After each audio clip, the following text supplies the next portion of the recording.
leswi ku ta va na nkarhi wa ku miyela wa xikongelo kumbe ku anakanya.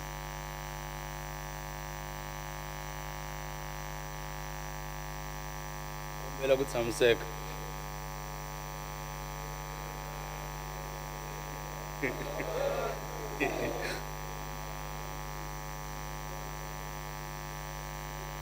Order, honorable members. I've been informed that Party has agreed that there will be no notices of motion or motion without notice. The secretary will read the first order of the day.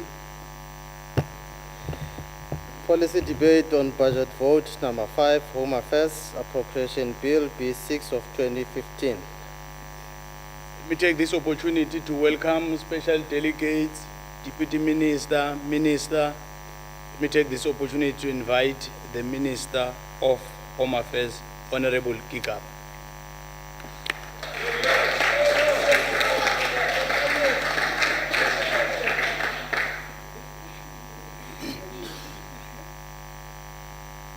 Honorable Chairperson, Deputy Minister, and honorable members.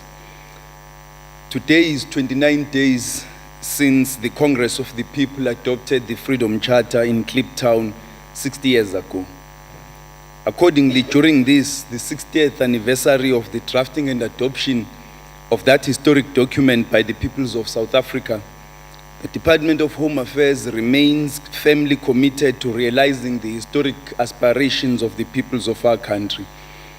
We believe that our work is a critical enabler for all the declarations in the Freedom Charter, for it is our department that ensures that the status of each and every South African is recognized, enabling them fully to exercise their rights and responsibilities as citizens. Since 2005, we have studiously explained why it is crucial to register the birth of every child within the first 30 days. We have also announced that we are taking steps to end late registration of birth as a widespread practice as of December 31st, 2015. From January 1st, 2016, all births registered after 30 days will have to undergo a rigorous process to prove that the child really is a South African citizen. The process, however, will be designed to ensure that no genuine South African is at risk of losing their citizenship.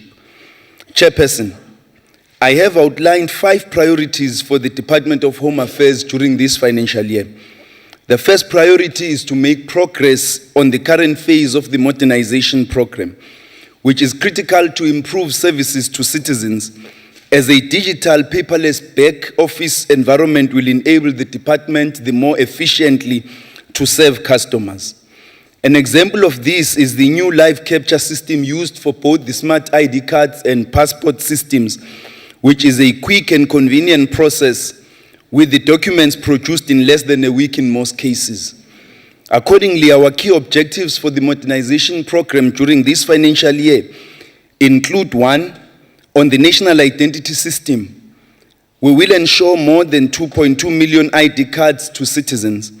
We will procure hardware for the development of a new automated fingerprints identification system, and we will begin upgrading the electronic movement control system at our ports of entry to capture biometric data of all foreign nationals entering the Republic beginning in January 2016. On the e-channels, we have entered into an exciting partnership with 4 major banks, which will enable us to accept applications for smart ID cards and passports at banks by the second quarter of this financial year. In this regard, it is essential to establish a reliable and uninterruptible service network that will enable us to serve citizens irrespective of electrical and other faults. Recently, our clients have occasionally been frustrated by system disruptions and long queues at offices offering ID smart cards. We have implemented several solutions to resolve these issues, including a new disaster recovery site, installing generators and uninterruptible power supply at all our 140 smart ID card issuing offices. We have also developed an offline mode in order to continue serving clients even when systems are down. Long queues have been occasioned by the fact that currently only 140 out of 407 offices have live capture capability, which creates congestion in these fewer offices as the demand for smart ID cards increases. We will roll out live capture to 38 more offices during this financial year and are exploring the recapitalization of the current mobile office fleet to have live capture capability. Our e-channel strategy will also be helpful in this regard, in providing alternative channels for us to serve clients, thus expanding our footprint and minimizing queues. Let us imagine a client called Takaran. In September this year, she will log on to DHA on an internet application to apply for a passport or an ID. She will pay her fees by electronic funds transfer, and then she will book an appointment online. When Takarani comes to the appointment at her bank, she will go to the counter allocated to DHA officials who will clarify her identity online and capture her biometrics digitally. A few days later, she will receive a message to collect her document. Going forward, the same system will be rolled out to specific digitized offices. Recently, at our Edenvale office, we began piloting a payment system that will allow clients to pay for home affairs services with debit and credit cards, which we will roll out to all 140 ID smart card offices by March 2016. Chairperson, our second major priority this year is the establishment of an effective border management agency by the 2016-2017 financial year. In this regard, Cabinet has approved a model for a specialized agency, which will significantly improve the management of our ports of entry at borderline. Enabling legislation is being drafted and will be introduced by the third quarter of this financial year. The department has assumed leadership for the Border Control Operational Coordinating Committee, and 93 officials have been seconded to the BMA Project Management Office. In the coming weeks, we will be launching a program aimed at strengthening the control of the border environment prior to the establishment of the BMA. Chairperson, a related and third priority is the revamp of physical infrastructure and systems of the 6 key land ports of entry. We will work closely with National Treasury to develop viable funding and management models to address the serious infrastructure deficiencies at our key ports of entry. To this end, we will be appointing a transaction advisor to undertake the technical studies required to support the proposals. Chairperson, our fourth priority is the comprehensive review of our international migration policy. Last year, we began a total review of the outdated 1999 White Paper on International Migration. This process is now at an advanced stage. The Green Paper will be finalized by March 2016, leading to a White Paper and a comprehensive overhaul of legislation. We are continuing to implement the immigration regulations of 2014, and on June 1st this year, we will start implementing the requirement for unabridged birth certificates for traveling children. We wish to reassure South Africans that no child who has to travel will be prevented from doing so due to inability to issue unabridged birth certificates. In this regard, we've taken preemptive measures, which included pre-modification of unabridged birth certificates for the children who already have passports but have not yet applied for unabridged certificates. This will ensure that these children are issued within the shortest possible time than the standard time. We are also certain that both current applications as well as those constituting the backlog will be available by the end of this month. We have issued an instruction that every parent applying for a minor's passport should simultaneously apply for an unabridged birth certificate. We have also created a hotline for queries related to this issue. The introduction of visa facilitation centers has improved customer service, realized significant efficiencies, and has improved security. In order to improve access to our visa system, 9 additional centers have been opened in India and 2 more will be opened in China. The 10-year multiple entry visa for BRICS business people will be rolled out to other countries after consultation with relevant departments. In partnership with the Gauteng Development Agency, we've launched an immigration business hub for our big corporate clients in Sandton that will provide one-stop advice and services with the intention to roll out similar hubs to other provinces. The panel of immigration experts, management experts I had established to advise us on innovative ways to improve our visa system has finished its work, and we are studying their report. We must remember that many other countries are competing for the same skilled international migrants. We are at the advanced stages of developing an initiative to make it easier for foreign students with critical skills to remain in the country after completion of their studies. Similarly, we are looking at ways to make it easier for holders of corporate visas to acquire critical skills visas. The Deputy Minister, Chairperson, will update you on steps taken to manage our asylum seekers and refugees. Our final and fifth priority is to ensure a consistently high quality of customer experience in our front offices. Again, in this regard, the Deputy Minister who is charged with oversight of this project will provide details in this regard during her speech. Chairperson, the Government Printing Works is undertaking the following initiatives to achieve the objective of becoming Africa's leading producer of security documents by 2017. The Security Printers Bill is to be introduced during this financial year to enable the transition to enable GPW to transit from being a government component to a state-owned company within 2 years. The 600 million rand asset recapitalization program will continue during this financial year for completion by 2019. Amongst other benefits, it will enable GPW to increase its production of smart ID cards. A 1 billion rand development to bring all GPW functions into one state-of-the-art, highly secure facility is on track, and the construction of a high-speed examination facility and dispatch center for passports and smart ID cards will begin during this financial year. In 2015-2016 financial year, we are transferring 1.5 billion rand to the Independent Electoral Commission. Chairperson, Home Affairs remains committed to becoming a modern, professional department offering critical services which will enable all South Africans to realize the aspirations of the Freedom Charter and the Constitution. We believe the pursuit of our 5 priorities will take us very close towards accomplishing the Freedom Charter's injunctions. Finally, Chairperson, I would like to thank the Deputy Minister, our Director General and top management, the Acting Chairperson and CEO of the IEC, the CEO of Government Printing Works, all Home Affairs staff, IEC and GPW for their hard work, dedication and constructive support.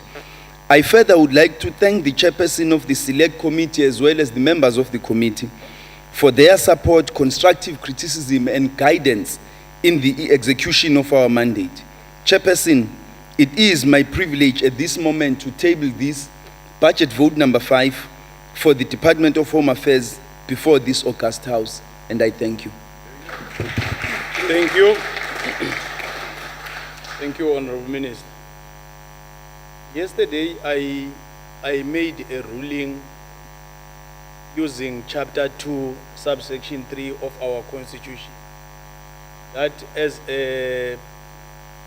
at no stage in this House, National Council of Provinces will be discriminating on the basis of practices of people, religious or cultural belief. And the point of order was made by Honorable Mtileni. And I can see today that Honorable Mtileni is still trying to challenge the ruling by what you are doing. And I appeal to you to do what is right. The member yesterday was wearing a hat, and it was with mourning, the information. And that is why the Constitution is very clear. Chapter 2, Subsection 3. So the hat that you are wearing is not part of what is contained in Chapter 2. So do what is right. Respect the House, Honorable Mtileni. I'm not recognizing you to speak. I'm requesting you to take off your head. Come again? I'm challenging you on that. You see, Honorable Mtileni, I'm saying, can you please respect the House and take off the head? we're in part of this country that, a person, a male person, can be allowed to put a head. That is why today I'm challenging you. Let me read it for you. You can read it. Yeah. Take your seat so that I can read it for you. Chapter 2 of our Constitution. Honorable Ntileni. The state may not unfairly discriminate directly or indirectly against anyone or one or more grounds, including race, gender, sex, pregnancy, marital status, ethnic or social origin, color, sexual orientation, age, disability, religion, conscience, belief, culture, language, and birth. So yesterday when you raise a point of order, you challenge somebody who was wearing a hat mourning a death of a family member. And today we are still trying to prove a point. So I'm appealing to you now to take off that hat to respect. I've already written it for you. I'm not recognizing you to speak, Ntileni. I'm not engaged with you in a debate. Can you take it off?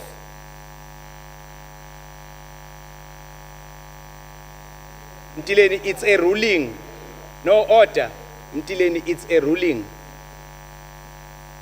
You are not recognized. I've already indicated. Ntileni, you are not recognized.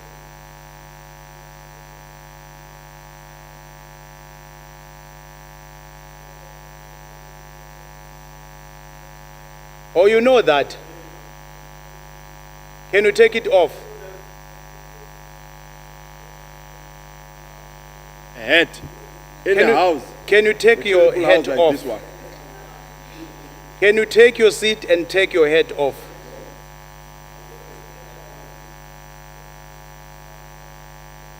Thank you. Now I'll call the chairperson of the Select Committee of Social Development, Honorable Damin.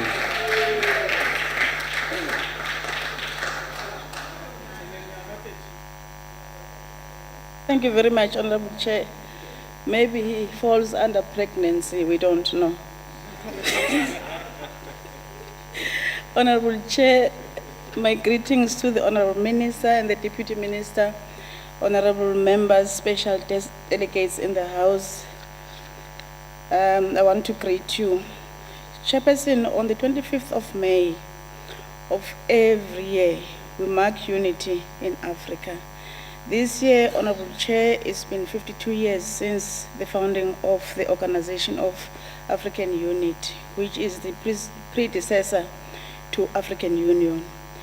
It is said, Honorable Chair, to note that during this important month, where we identified ourselves as a society in Africa, we have experienced issues of xenophobic attack to the foreign nationals. I must say, Honorable Chair, that those people, to some of us are husband, to some is their wife, to some is their children, because it might happen that we don't know our origins. You only find yourself in a certain place in South Africa, not knowing your origins, and you attack themselves. We have in Zimbabwe, for example, Kamziligas, which relates directly to KwaZulu-Natal. You have a village, a full village in Zambia, where our people who went to exile did not come back to South Africa. Do we have to attack them when they come back home? It is regrettable. Those activities or actions that were done by those people were criminality, not because as South African we are xenophobic. We want to condemn to the strongest point and also appreciate the work done by this department in collaboration with our department. Honorable Chair, Home Affairs is both a security and a service delivery department, and the two are interdependent. Without a secure national population register, our birth certificates and identity documents would lose all their value, and no other country would accept our passports. Every person living in South Africa would be at risk if there were no effective controls at ports of entry or enforcement of immigration's law. Just as seriously, we would not attract or retain foreign nationals with the critical skills indeed to expand our economy and fuel tourists in our country. Therefore, it is very much important that we have something that we identified ourselves as South African. Honorable Chair, we appreciate the excellent work by the Minister and the Deputy Minister together with the team in that department. I will focus more on some of the achievement, Honorable Chair, that this department has registered. Excellent work cannot be achieved without being ethical, patriotic, and professional. These are the qualities that we have witnessed from this department from the beginning of the 5th Parliament when we started engaging with the department. We want to thank you, Minister, very much for the good work that you are doing in the department. It is noticed by the committee. I would like to commend the department for the program aimed at creating efficient, paperless environment, which began with equipping of offices to issue smart ID card and passports using new processes. This is indeed a part of building a comprehensive national identity system that uses biometric to secure identity of all who live in South Africa, regardless whether you are a South African or you are a foreign national. Honorable Chair, this department touches all of us, whether you are inside the country or those who are coming in the country legally. This chairperson will improve all of our lives, and this depends on all citizens working together with the department to defend our identities and citizenships. Honorable Chair, this corruption that is happening is not only our officials, those citizens within the country who are agreeing to perform the corruption are also equally guilty. In this regard, Honorable Chair, ngithanda ukugcugcutela abantu bakithi ukuthi abende sure ukuthi uma ngabe bayothola umntwana esibhedlela, umntwana bamregister within 30 days. Umntwana nabaphuma esibhedlela, kunezibhedlela lapha khona kunama offices aka Home Affairs, abende sure ukuthi before bahambe baye emakhaya baba register abantwana babo. One, it makes it easy for them ukuthi nakabuyile ekhaya phinze ahambe eka Home Affairs. Two, it makes it easy for the department that they know that they've dealt with them before they leave the hospitals. We are encouraging them that before they must register their children within 30 days. I would like to commend the department on the following achievements during the period between 2009 and 2014.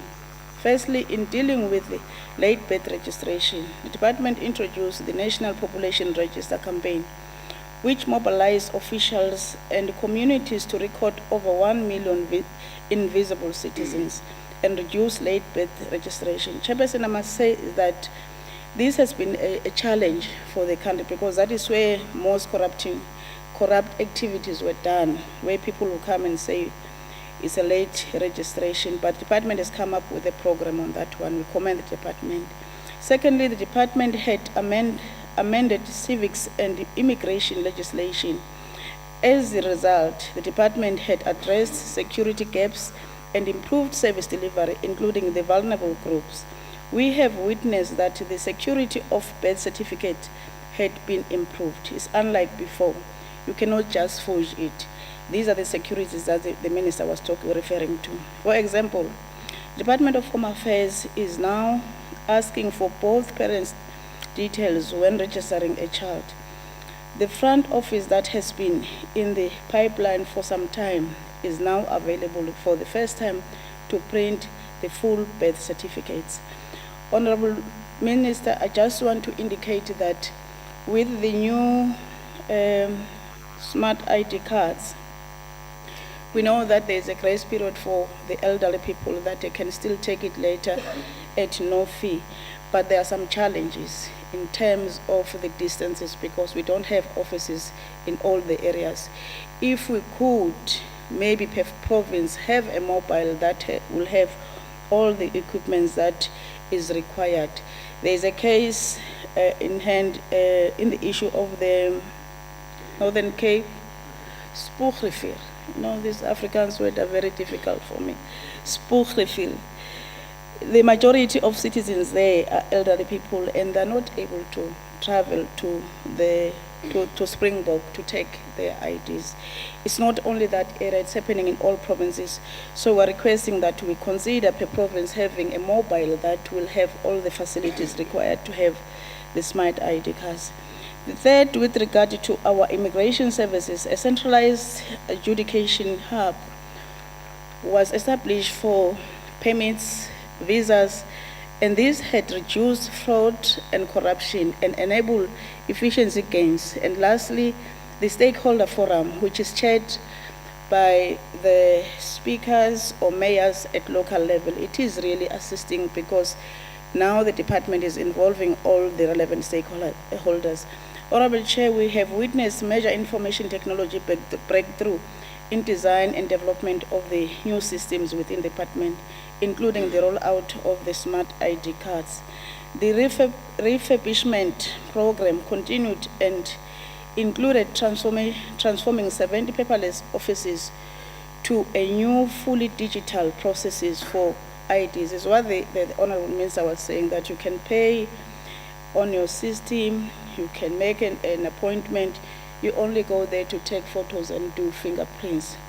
Very much progressive, we really appreciate that. In terms of enhancing our immigration offices, we note that the department is aiming to introduce 2 bills, the Refuse Amendment Bill and the Border Management Bill. We really appreciate that because it has been a big challenge in terms of our borders. The management of our border has been a challenge for a while, Honorable Minister. We really appreciate that. Honorable Chair, this is largely due to Immigration Affairs Program objective is still underfunded.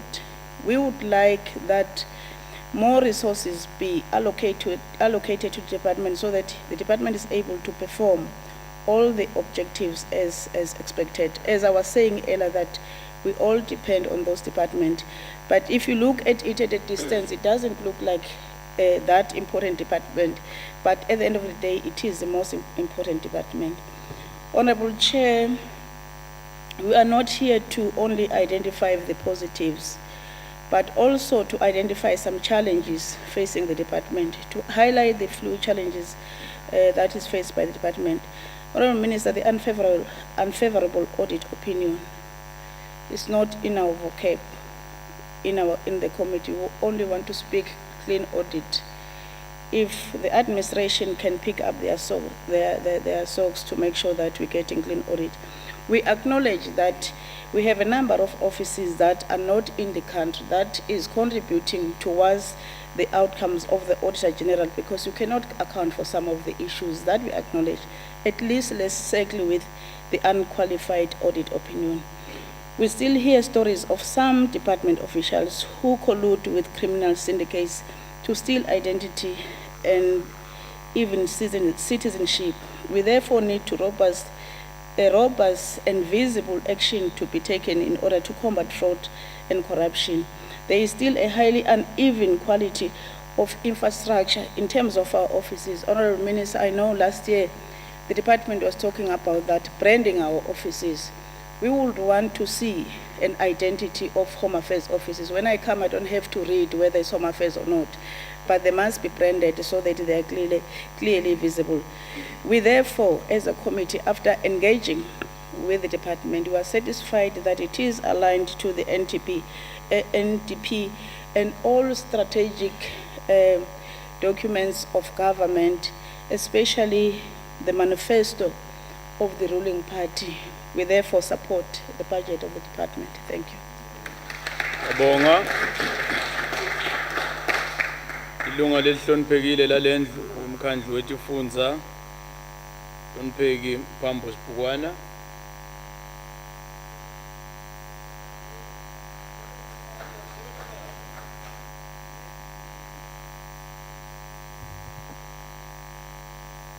Thank you, Chairperson.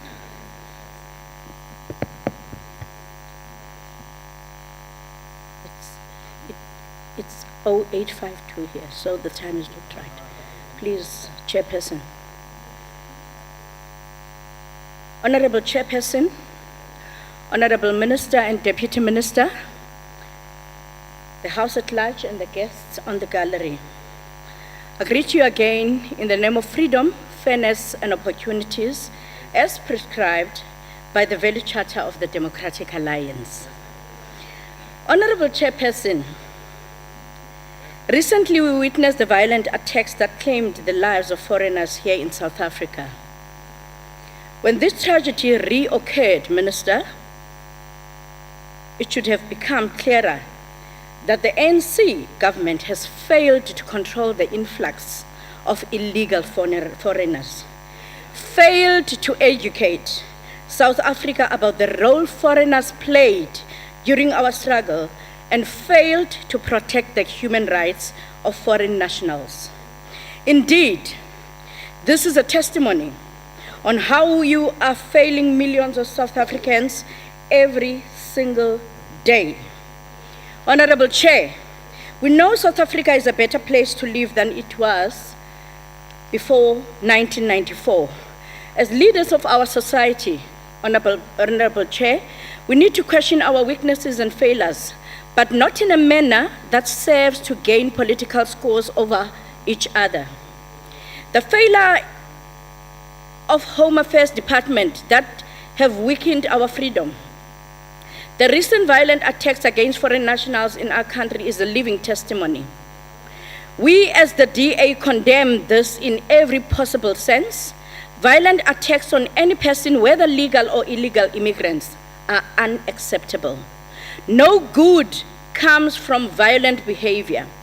This serves only to advance the interests of hooligans and gangsters. Honorable Chairperson, the Minister has failed to invest in border security and in resourcing the inspectorate. Minister, you don't need crime intelligence to give you the reasons for the violence long after the violence starts. We have one crisis after the next in immigration, and yet you see it fit to invest only 15% of the budget to immigration affairs. This department has been under-resourced for many years, and the poor results are starting to show to you, Honorable Minister. Honorable Minister, 333,000 people have overstayed their visas since 2010. Where are these people? And why has your department not traced them? Why could they not be repatriated? Not even your own department can put a figure on it. How are you taking responsibility in your own department, Minister? This is a complete failure on your side. Minister, tell South Africans that the Lindela Repatriation Center is overcrowded with appalling living conditions, and it is about time that you should admit you are struggling to manage the numbers. Your department has a notorious track record when it comes to human rights violations and non-compliance of the Immigration Act. That is why the High Court ruled against your department many times, which is costing the taxpayer millions of rands and legal fees. And that is not contained in your speech, you're skipping it. Tell the South Africans the truth they need to know, and they've got a right to know. Like many of your ANC peers in the other departments who have wasted the money of our people, you could have used the money to tackle our biggest issue and biggest problem of South Africa, which is to employ more youth and create job opportunities.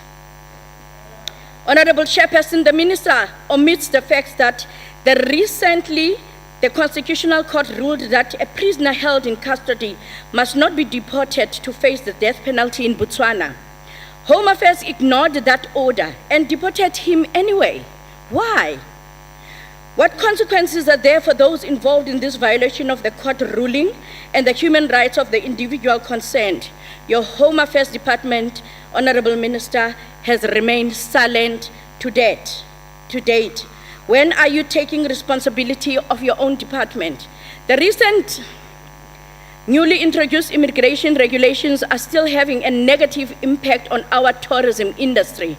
When coupled with the negative image of that the recent xenophobic violence has had on our country, the tourism industry is heading for some very turbulent times ahead. Our future is in jeopardy in this regard. Our country is very dependent on the billion of rands that are being generated in the tourism sector, and thousands of jobs are now at stake. What then is the plan of your department, Minister, to undo the damage and make South Africa an easier destination to visit? We need this capital. The DA has written to Tourism Complaints Officer Miriam Sitwaba to investigate and address this department and its draconian visa regulation that will come into effect on the 1st of June, 2015. The Department of Home Affairs... Honorable Bambo, Honorable Tlake. Thank you, Chairperson. I think that It has gone from 3.24 to 2.4. Honorable Bambo, the no. speaker is out of I'm concerned about Why the are you time. rising? Why are you rising? I'm concerned about the time. This is my time. She's misleading the public by these allegations that she's having. That is not a to point of gain, order. Honorable Tlake, political- take your seat. Honorable Bambo, The continue. Department of Home Affairs plays a central role in protecting the rights and freedom of all citizens. But this cannot be done with the declining revenue allocations to this department, Honorable Minister. And with the little money that is made available to run such a massive department, it is critical that the ministers take steps to reduce the wasted expenditure on legal fees. The Democratic Alliance will not sit back and watch the ANC destroy every state institution as it pleases. Our freedom and democracy belongs to all of us, and we'll continue to fight and protect them as the Democrats. Honorable Bambo Spugwane, sorry. Honorable Madikhale. Thank you, Honorable Vice Chair. I'm rising on a point of order. Rule number 33. It says, no member may interrupt another member who is addressing the chair except to call attention to a point of order or a question of privilege. So the other one, rule number 30 says, 30A, we have freedom of speech in the council. So the honorable member rise on a point of order. And the honorable member who is on the podium did not allow her to raise whatever she wanted to raise. She kept on interrupting. I think this is out of order. I'm asking you to then rule on that one, Chair. Well, order, members. Order. The point of order is sustained. If there is a speaker on the floor and you can't, Honorable Mpambo Zipukwane, never ever repeat that. It was totally out of order. Thank you, Chair. You take your seat, Honorable Oskafan.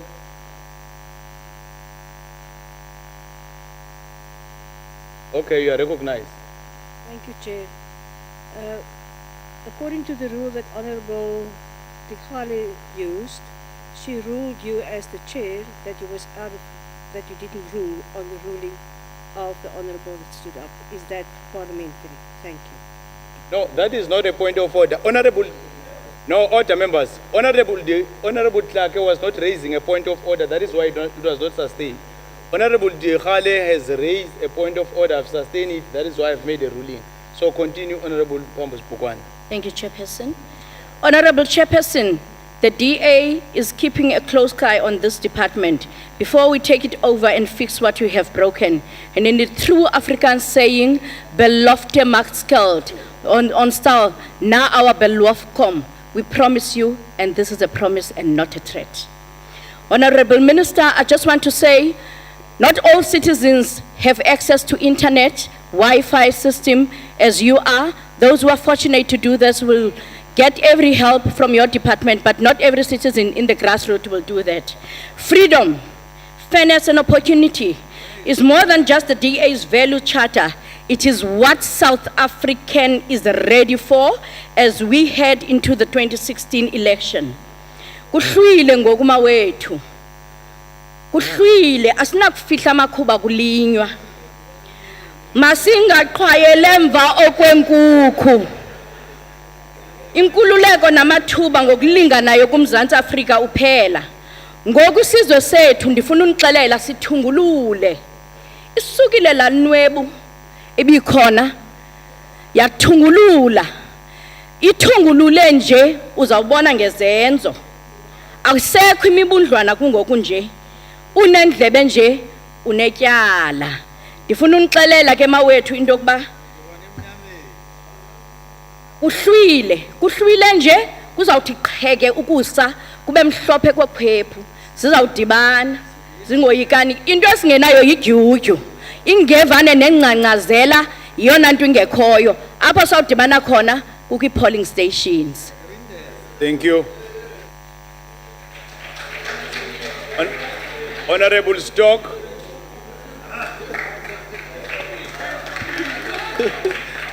Thank you very much, Honorable House Chair, the Honorable Minister, the Deputy Minister, the Honorable Acting Chief Whip of the Council, Honorable NCOP members, special delegates, distinguished guests, ladies and gentlemen. Honorable Chair, I think we are running a very serious risk in this House. It looks like we've got two characters for some of the honorable members. And I'm saying that precisely because it looks like in our committees where we engage the departments, there's a different character for certain honorable members. And when they come to the House, there's another character which we don't know. For an example, what happened, Honorable House Chair, what happened just a few weeks ago when we met, we had an engagement with the department. The same honorable member who just left the podium now, on my left-hand side again, was praising the departments, was welcoming the budget. Now, all of a sudden here today... Honorable Stock. Sorry, Honorable Faber. Honorable Why are you rising? Chair, we determined yesterday that Honorable Stock don't know the left from the right, so can we please stop with that? Thank you. That is not a point of order. Continue, Honorable Stock. No, thank you very much. And we keep on making a point, Honorable House Chair, that it's important for us to keep to the principle. You know, it's very important. Because even if it is difficult for you to come here and you want to score cheap political points because you are obsessed with the ANC-led government, there's nothing wrong. There's nothing wrong for you to come here and appreciate all the good things that were done by the ANC-led government. And also to acknowledge and highlight some of the challenges. There's no problem about that. So we're very clear in terms of that. We are moving South Africa forward. We are not apologetic. And we are not going to be pulled back by some of these sound bites that comes from the left-hand side. Honorable House Chair, we have recently witnessed some of the violent attacks to some of our brothers and sisters from other countries. We as South Africans should be clear. No grievance justifies the violence against any person, regardless of their nationality or immigration status. We are very clear that we are one and we are one Africa. Honorable Chairperson, we have been struggling with the late birth registration, which in turn contributes to the backlogs experienced by the Department of Social Development in registering children for social assistance. On that note, I am pleased to hear the announcement made by the department that they are taking steps to end late registration of birth as a widespread practice. For example, as of 31st December 2015, due to the progress that we have made in the National Population Registration Campaign and the ongoing risk associated with the LRB, from the 1st of January 2016, honorable members, all births registered after 30 days will have to undergo a rigorous process to prove that the child really is a South African citizen.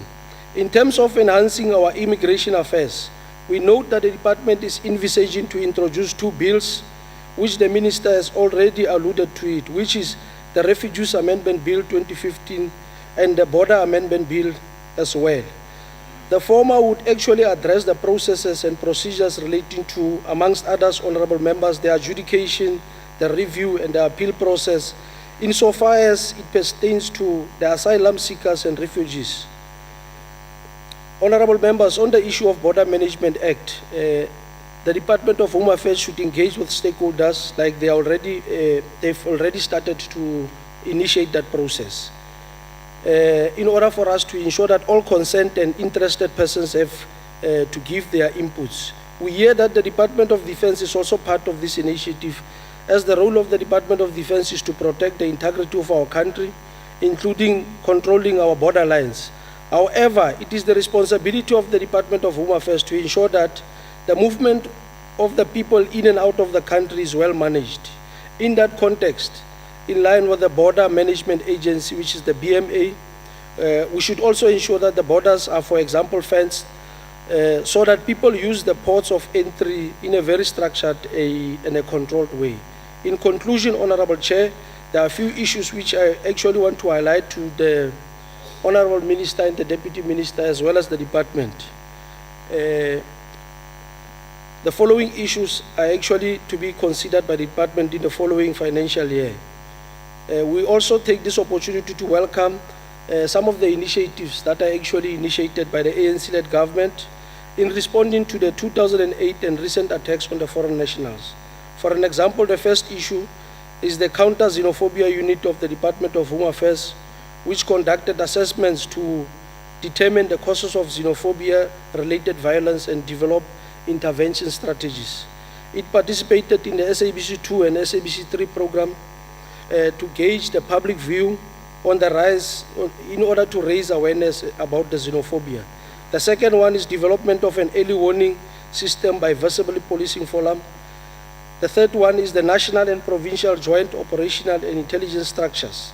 Several recommendations have been mentioned in order for a need for a coordinated and integrated approach to respond inter alia against violence, or in particular in regard to violence against foreign nationals.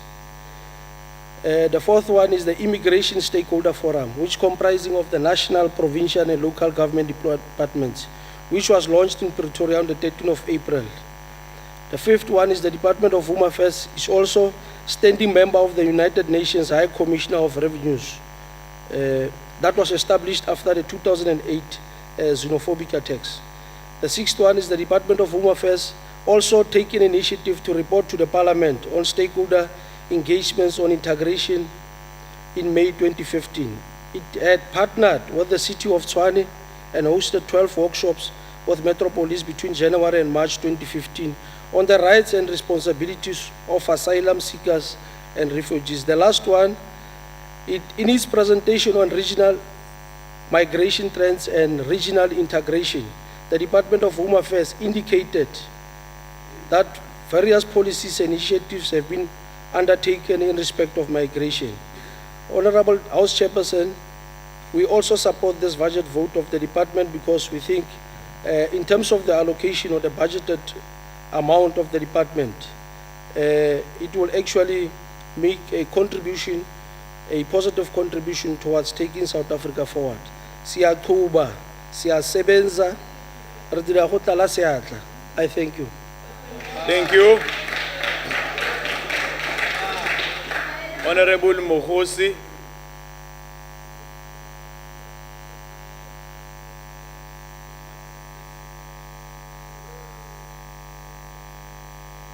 Mpankanyetse nako ya ka gore ke kgone go itse gore ke tsamaya jang. Ke kopa sentle. Honorable Chair, mpankanyetsa wa ke batla go simolola ka business of the day. Ke a leboga Chair. Ke a le dumedisa lotlhe. Toko obsessed gore ka EFF, a ba re batho ba obsessed ka ANC. Ene ke kopa gore minister hela ka le tlholo taboga lona batho di grocery le di ID lo direla jalo. Nna ke tswa ko Northern Cape ko Kurumane ko Tshotlegong tota. Ke itse ka moggo e leng go a motlhare, ke itse ka moggo e leng gore batho ba sokola tota ka Home Affairs. Ya neng ke kopa gore lo tise lo direle batho.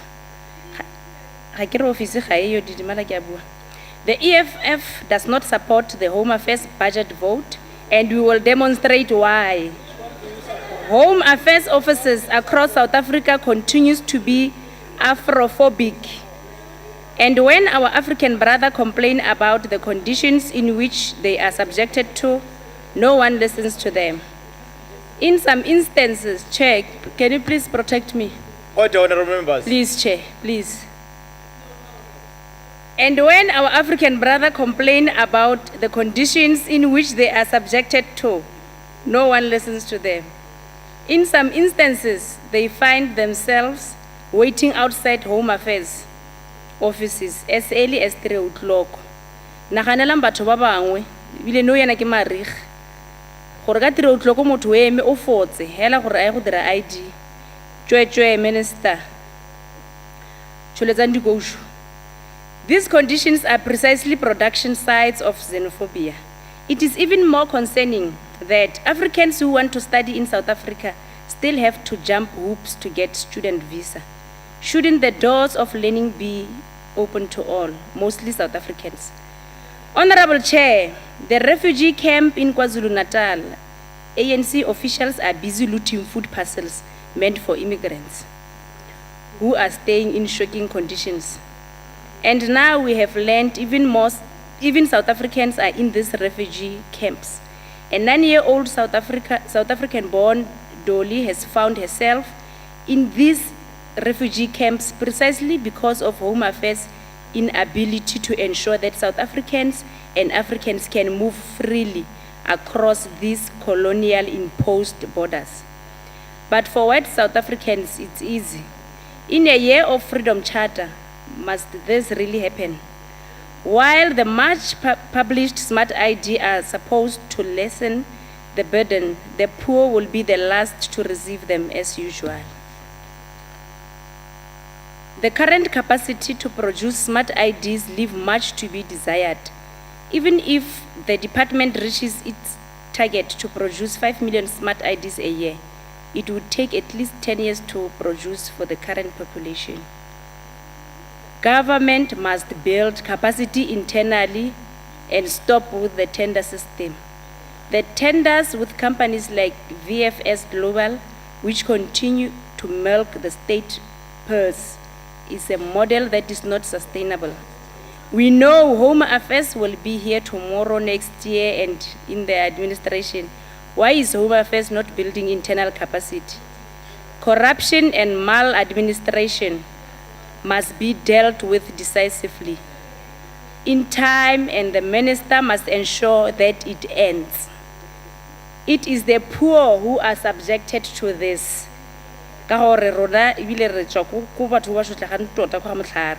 It is the poor who are subjected to this, not the rich and elites. Hanga ko se feel minister ka rona how do experience it would say on a daily basis. Home Affairs must be accessible for everyone. Everyone. As the EFF, we definitely do not support the Home Affairs budget. Ki bua ke re ga re jiki, ga re joki, ga re shinami. We are the government in waiting. Thank you, Chair. The Honorable Deputy Minister of Home Affairs, Honorable Johan.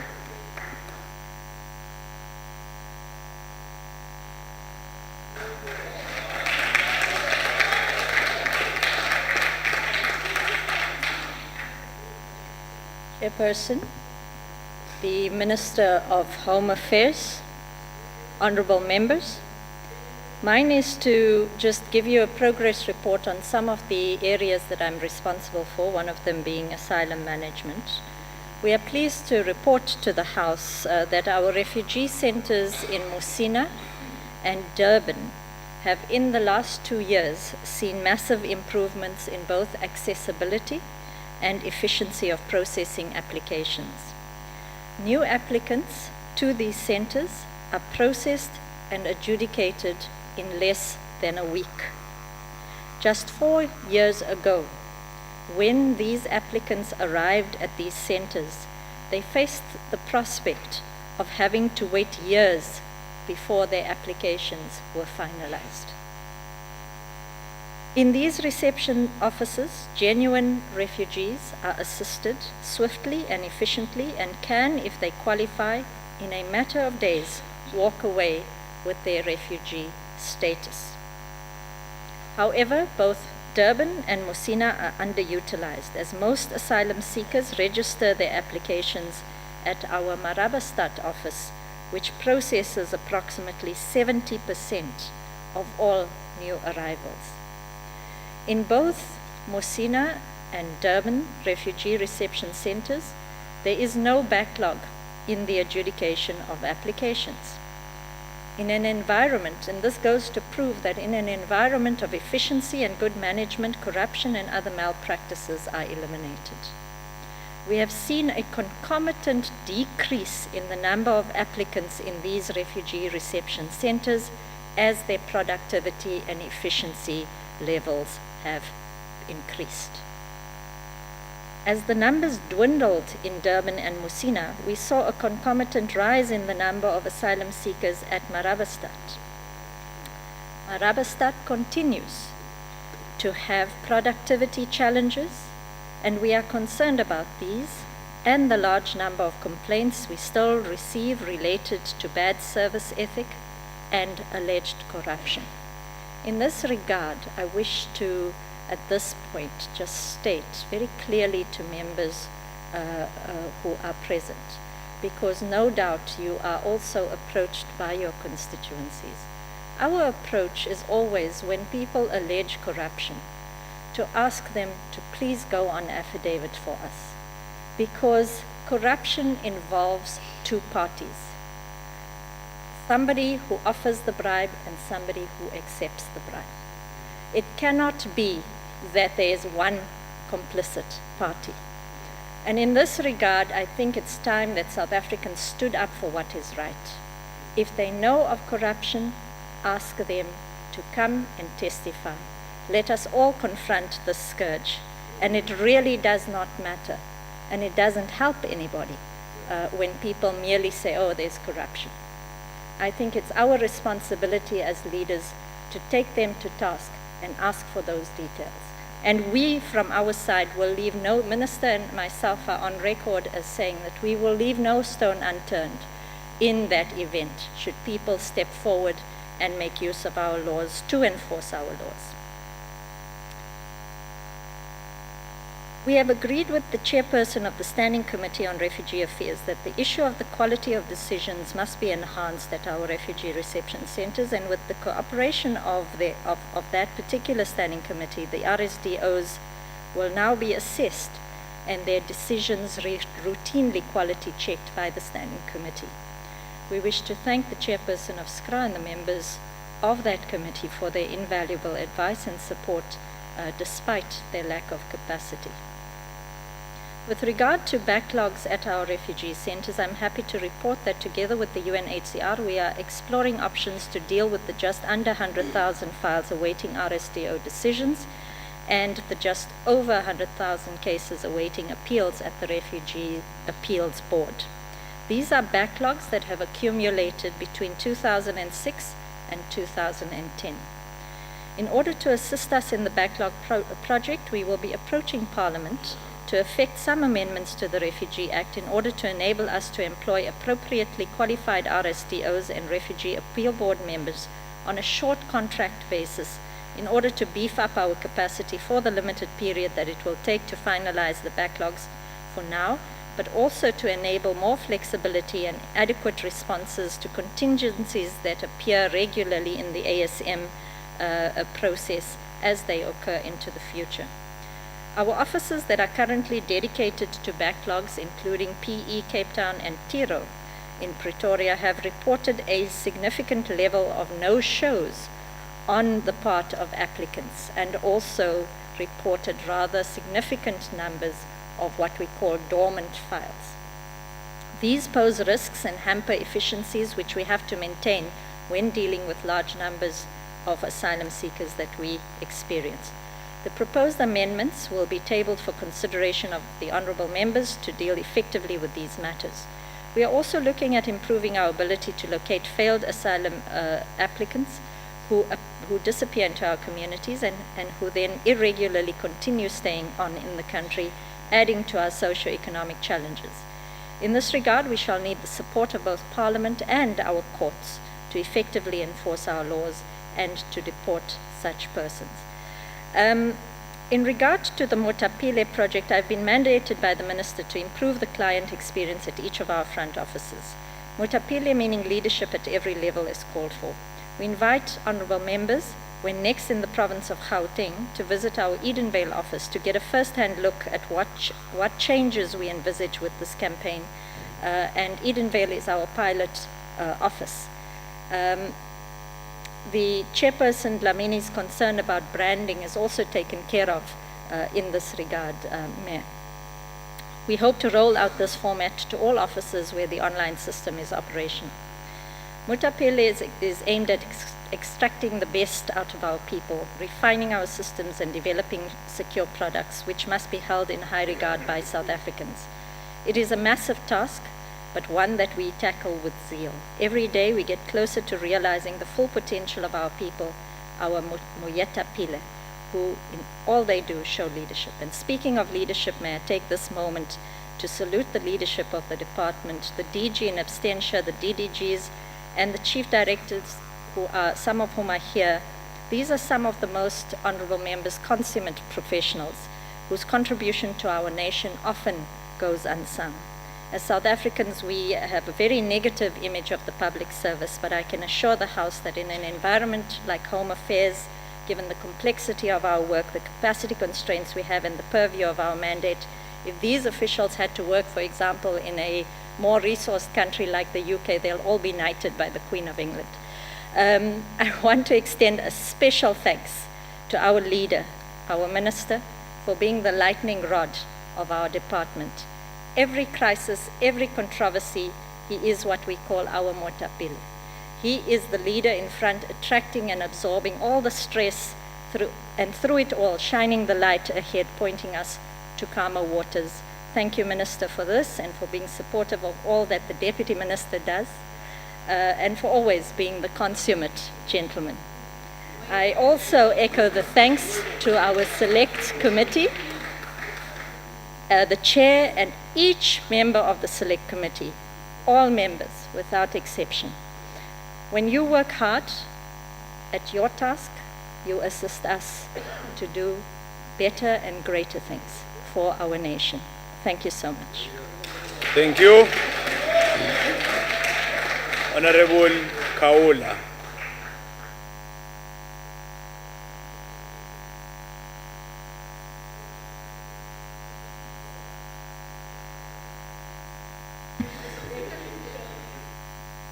Honorable House Chairperson, Honorable Minister, Honorable Deputy Minister, the challenge of securing the borders of a country is one of the biggest challenges facing especially developing countries and developing markets around the world.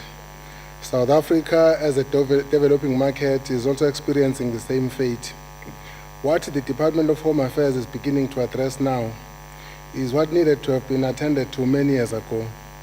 It will be recalled that when the then Minister of Home Affairs, Prince Buthelezi, started a process to attend to these matters in the early 2000s, some cliques in the powers that be disapproved the process.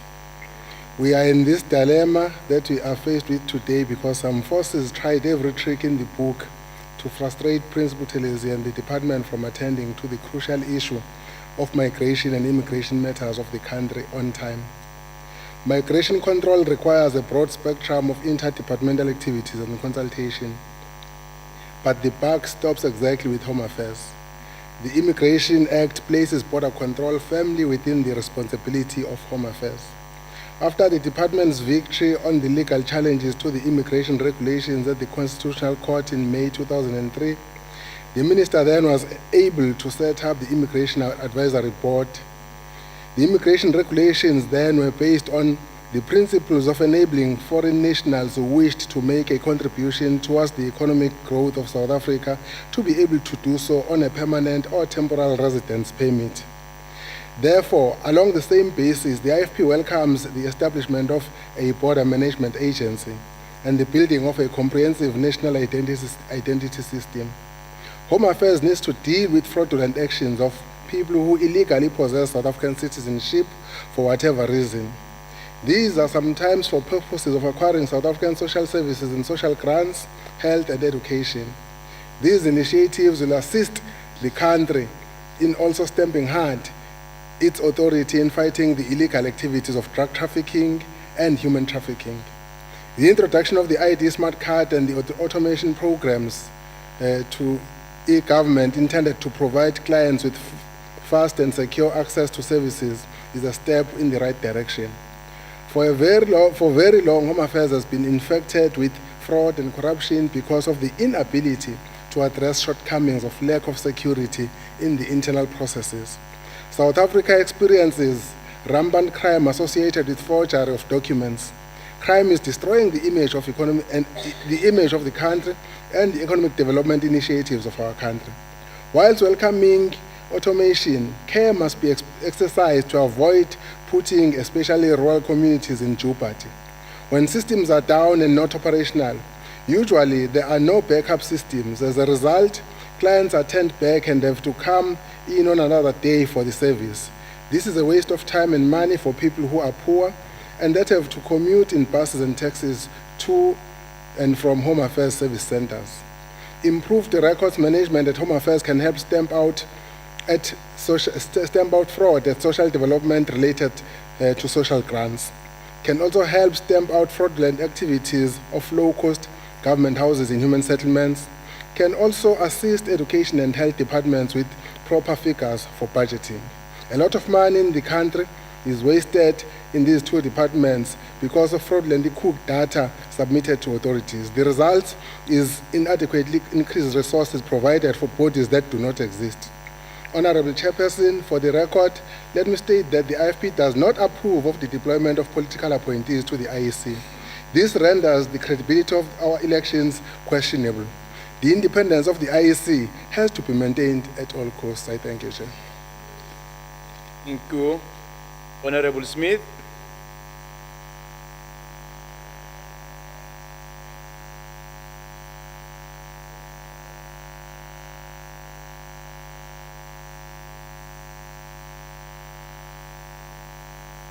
Still nothing showing, yeah?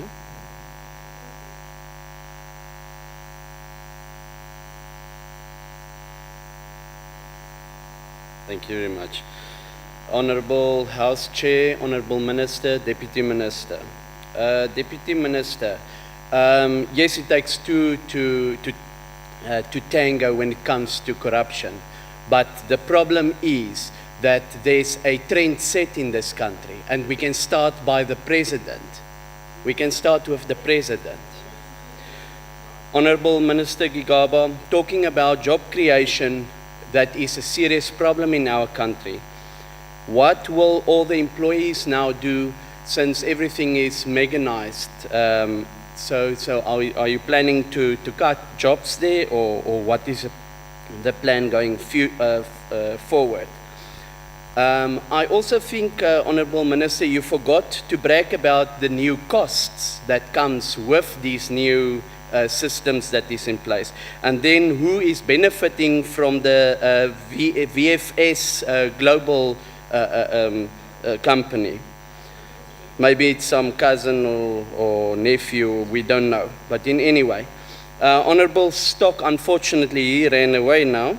But talking about double standards, I think it is important for everybody to know that the ANC has got double standards, because in front of the people they speak a certain thing, but at the back they go and make sure that they benefit for themselves.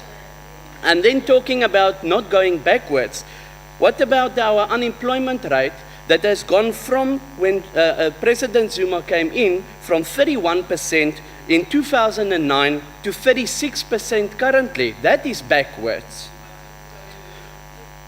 Before we can claim any other life desire, you first need to have a sense of belonging.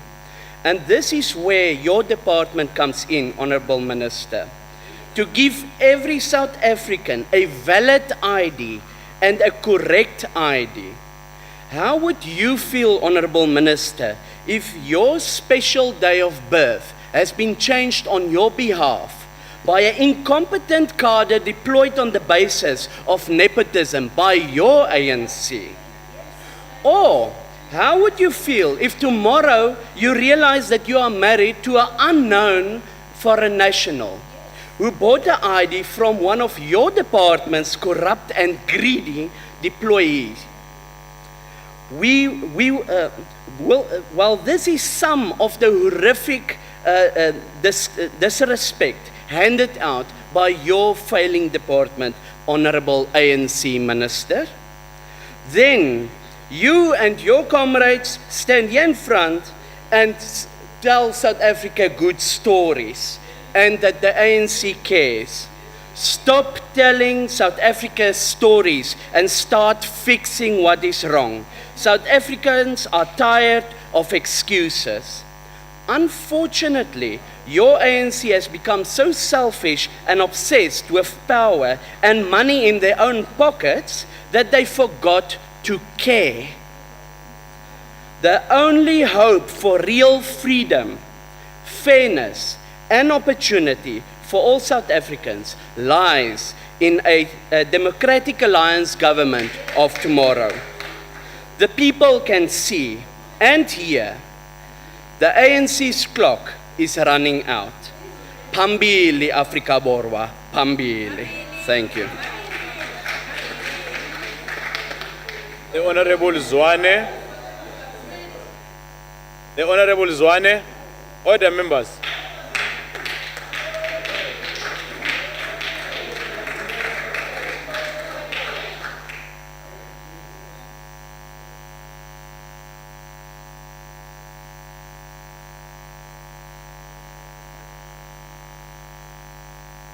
I thank you, Chairperson, Honorable Minister of Home Affairs, and your deputy, members of the NCOP that are honorable, and guests at the gallery. I just want to first set the record straight, starting with Honorable Mpambo Spowan. Or you must understand that the way to which you are not going to come to the podium and threaten the ANC in saying that we shall meet at the polls. Because the ANC is not afraid of the polls. And we have never been afraid of the polls. We shall indeed meet there because we are not afraid of the polls. Secondly, there is only one legitimate charter that is actually a guide and a roadmap of the ruling party and the government programs of the ruling party. It is the Freedom Charter. So don't come and tell us about your value charter that you concocted in that conference, in that concert that you had, that you call a conference, because to me it was a concert. Thirdly, the Lindela Repatriation Center that you say is cramped, you were there during the portfolio committee, the select committee engagement with the government when the deputy minister actually spelled out, she went at length explaining the interventions of government in alleviating the congestions in these different camps. You were there, you actually said, the department is doing very well. I'm surprised that you come here and say the direct opposite of what you said during the portfolio committee sitting. Let me go to the EFF. I just want to set the record straight that the South Africans are not xenophobic. They are not. They've never been. When I was still a school teacher, we were short. Listen. The Honorable reason members, why you are not going to win members, elections is order. because you are not able to listen. Honorable Zwane. The Department of Education. Honorable Zwane. Yes. Honorable members, you can howl, but you must not drown the speaker. Continue, Honorable Dlamini. Yeah, you provoked us first. You provoked us first. I'm responding. The Department of Basic Education was running short of teachers for maths and science. And government made it possible that we get assistance from neighboring countries. And we had a lot of teachers coming from neighboring states to come and assist with the skill in maths and science. And we did not do any harm to them. Not one of them can come to the front and testify that I was mishandled because South Africans are xenophobic. The attacks that you have seen recently are as a result of criminal tendencies. Not to say that South Africans are xenophobic. I can vouch for that one. And also to say that the Department of Home Affairs doesn't have capacity is not true. Honorable Zwane. The same department. Honorable Zwane. Yes. Honorable Mtileni, why are you standing? Honorable Chair, I want to know if she's proud of getting No, the no, skills no, from no, no, foreign no, countries. no, Mtileni.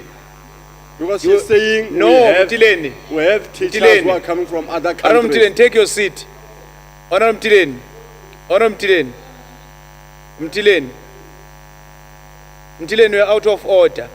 You have to ascertain whether it's ready to take your question. You can't just stand up and ask a question. Take your seat, you are not even recognized. Continue, Honorable Zwane. Thank you. Honorable Mtileni was living in his own dream world where he does not know that Zwane. as Honorable people... Zwane. Honorable Julius. Thank you, Honorable Chair. I just wanted to know whether Honorable Zwane will take a question on xenophobia. Okay. No, members. It's not your responsibility. It's up to Honorable Zwane. Honorable Zwane, are you ready to take a question? Afterwards, during lunch. It's not ready to take a question. Continue, Honorable Zwane. I was still saying that I don't know where you lived, because you know very well that blacks were deprived from studying maths and science by the oppressive regime of apartheid. And therefore, we have a shortage of teachers of maths and science as we speak because of that oppressive government. Secondly, Home Affairs has got capacity, and Home Affairs is developing capacity. As I speak, the department has been able to produce 1.4 million ID cards as we speak, in under a year. And you can imagine how fast they're going to be moving from now hence, now that they've acquired experience to produce more. So there is capacity in the department because it has got leadership. And then the unemployment that Honorable Smith is referring to, you forget that the average, the sums of people that are unemployed are compromised by the fact that employment rate is dropping in the Western Cape. And that sum is actually affecting the figure nationally. In fact, you are a liability insofar as that is concerned. And then the good stories that we have as ANC, you know where they come from? They come from service delivery. We don't create them. We deliver services, and as a result of the delivery of services, then we have good stories to tell. You must accept that.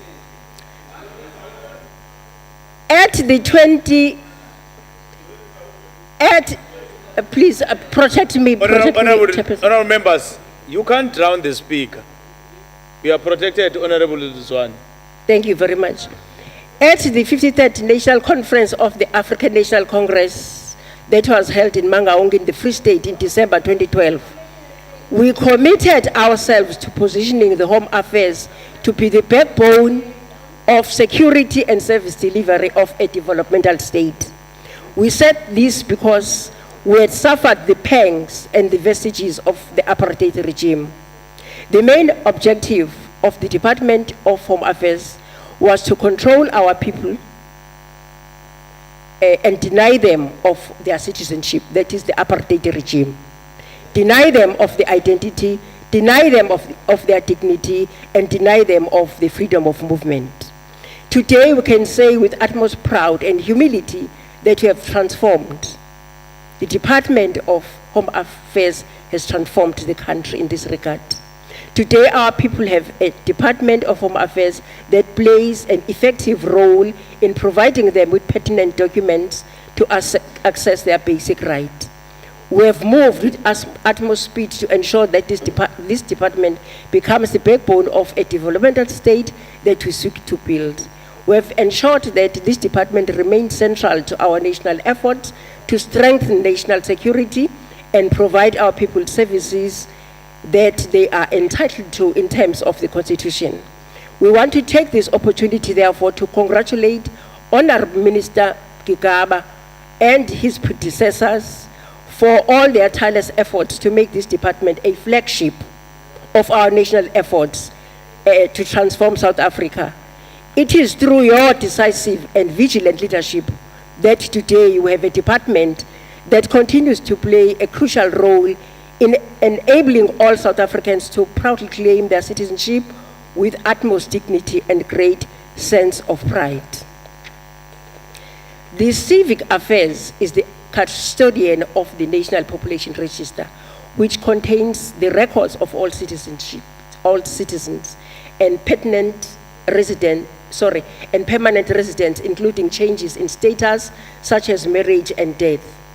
Ngiselapho ngqongqoshe ngiyafisa ukuthatha lelithuba loba sibonge njengabantu besifazane ekakhulukazi ngoba phambilini bekwenzeka ukuthi mangabe usuthi usothi into zakho njengomuntu wesifazane uzithole usune marriage registration ongayazi ukuthi iqhamukephi. Kodwa ngokungena kwe-ANC kule department lo mkhuba usuyaphela uyashabalala ukuthi abantu besifazane bashadiswe nabantu abangabazi ngoba you are stamping out corruption. Siyafisa ukubonga lo.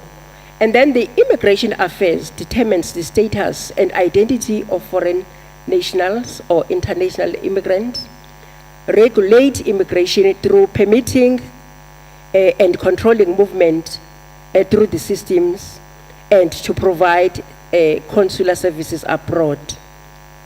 The branch also has got inspectorate function responsible for enforcing the Immigration Act and its regulations. When the department came before the committee to present the APP and the budget, I'm going to say, talk also and couple this with the Border Management Agency. We were a bit concerned about the fact that we need to have a sizable number of inspectors to control the borders, to control the immigration processes, and that requires a sizable amount of money in terms of the budget. We do understand that the department is not given enough to execute the mandate in a manner in which we'd all desire, but we are happy that we were informed by your department, Honorable Minister, that you are going to be employing more inspectors to ensure that there is sufficient control insofar as the borders are concerned. The National Development Plan obliges the department to facilitate the acquisition of critical skills for the economy and also enable efficient, secure, and managed movement of these people. As I did explain earlier on, we've got people that have got special skills, critical skills that we require, and it is made easy by your department by ensuring that the process of applications is simplified so that they are not prevented from coming in, particularly because they've got a special skill. The department also, what we appreciate, had planned to increase the offices where there is this live capture, at least by March 2015. And we do want to say that we appreciate the speed with which the systems have been modernized. We can testify to the fact that when you go to a Home Affairs office these days, when you go to the Home Affairs offices these days, you apply for an ID card, you take much fewer days as compared to the times when we went to apply for ID documents.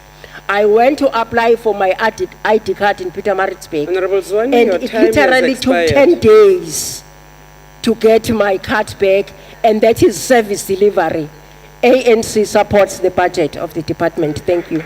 Thank you very much. The Honorable Schaefer. Honourable Ministers, members of this House, Chairperson, yesterday in the Joint Portfolio Committee on Home Affairs, the Department admitted that South Africa will have one of the strictest visa regulations in the world. In a desperate move to look tough on immigration, the Department of Home Affairs is using child trafficking as a red herring to an enforcement problem along South Africa's borders.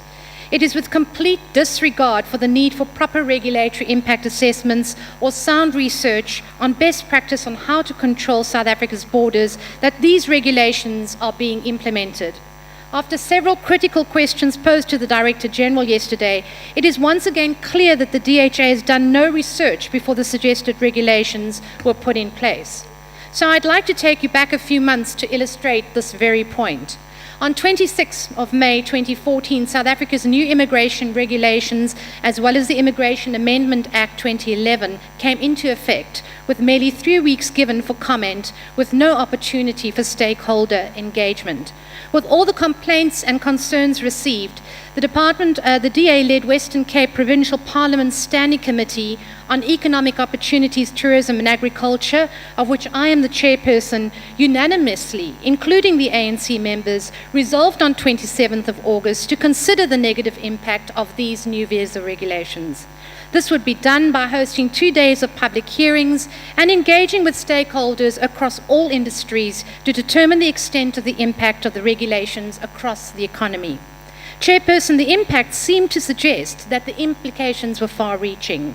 The 79-page report here provides conclusive findings on the impact of these regulations, the issue around capacity constraints, the question around human rights abuse and litigation regarding learners being kept out of schools as classified as undesirable, the concerns around the unabridged certificates and recommendations made to the Provincial Parliament and to the National Assembly. The report came to the conclusion that the new immigration regulations would negatively impact on every level at South Africa's economy and on the National Development's plan to create 1 million jobs by 2030. Minister Gigaba stated, the amendments were in the best interest of South Africa's security, particularly that of human trafficking, while the minister alludes to on more than one occasion, while ensuring economic development and prosperity.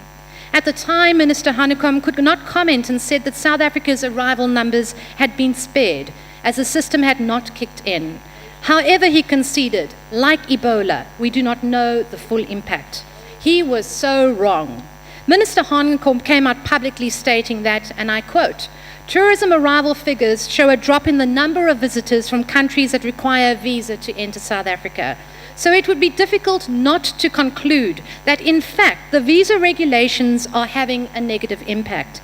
And it's not something I wish to sweep under the carpet. We are worried about it, close quotes. Minister Hanekom was quite right, as Sun International are predicting a 60 to 70% plummet in tourist traffic volumes to South Africa from areas such as China, Russia, and India. While the world moves towards visa openness, South Africa does a U-turn and at present lags behind the world average in terms of the most open region. In our very own region, Mauritius is considered as one of the most open countries in the world. Chairperson, the greatest challenge to human trafficking is not a lack of legislation, but rather the failure to enforce existing legislation. How many incidents of child trafficking or human trafficking have Home Affairs intercepted in the last 12 months? When 22 million passenger movements at OR Tambo and 12 million passenger movements at Cape Town International have occurred over the past 12 months. How many such cases have been intercepted at our country's borders crossings where millions annually pass through? Despite requests for more information, the Department of Home Affairs remains tight-lipped and vague about just how pervasive this really is. The DG has stated that an estimated 30,000 minors are trafficked into South Africa every year. Yet the International Society for the Prevention of Child Abuse on the Risks of Child Trafficking in South Africa has reported that there are no credible figures available in South Africa. So I question the department's rash banding about of figures that have no credibility, Chairperson. The 2014 Trafficking in Persons report states that South African citizens and foreign nationals are subjected to human trafficking mainly within the country. The Prevention and Combating of Trafficking Persons Act, the Criminal Law Related Act, the Amendment Act and the Child Amendment Act all specifically contain legislation around the enforcement of this human rights issue. It goes on to state that enforcement seems to be the greatest challenge and accuses the South African police services, and I quote, of a serious lack of capacity and widespread corruption amongst the police force, which has prevented progress in anti-trafficking law enforcement efforts. To date, the report indicates that South Africa is yet to successfully prosecute any large international syndicates in South Africa. While we recognize human trafficking as a hideous crime that must be acted upon, why is Minister Gigaba using visa regulations as a blanket measure to fix his porous borders? Is this not a matter of enforcement that must be looked at, Chairperson? After all, the legislation already is in place to ensure that enforcement is put into operation. Therefore, while human trafficking or child trafficking should be condemned in the strongest sense, it is imperative that we guard against a situation where new immigration regulations have a severe impact on the economy. Chairperson, real human traffickers don't follow legitimate and documented methods of travel, but they cross borders in illegitimate and clandestine circumstances. The regulations won't prevent this, and I encourage you to read the article on africacheck.org this morning. So I question Minister Gigaba and his department's real motive. I ask the minister this: is this piece of legislation not about preventing some 465,000 children crossing our land borders from neighboring countries as illegal immigrants, to prevent them having access to South African schools and our social grant system? And I ask the minister again, why has the Department of Home Affairs decided to introduce the strictest of measures to minors who are traveling? Why can South Africa not merely insist on a letter of consent from both parents, as is the international benchmark in countries such as Canada, the USA, and Australia? The DHA has yet to meet any representatives from our travel and tourism organizations. Even President Zuma, in his State of the Nation address, said that the government would review the country's immigration policy to strike a balance between the national security and growth in tourism. Yet, no further information has been forthcoming, said stakeholders, and standard operating procedures were only sent to airlines a week ago, with 3 subsequent amendments in this past 7 days. Chairperson, the Department of Home Affairs is about to make a serious mistake that will cost South Africa's thousands and thousands of jobs without any proper preparations or consultations with the industry or affected stakeholders. The minister will argue, saying that the DA prioritizes profits before children, but in truth, unabridged birth certificates will save no children. They will merely create more red tape and cost thousands of parents their jobs. Minister Gigaba, rather conduct a study on the nature of cross-border illicit activities such as human and child trafficking, and close your porous borders through proper control, but leave our tourism and economy alone. Thank you. Thank you, ma'am. The Honorable Mampuru.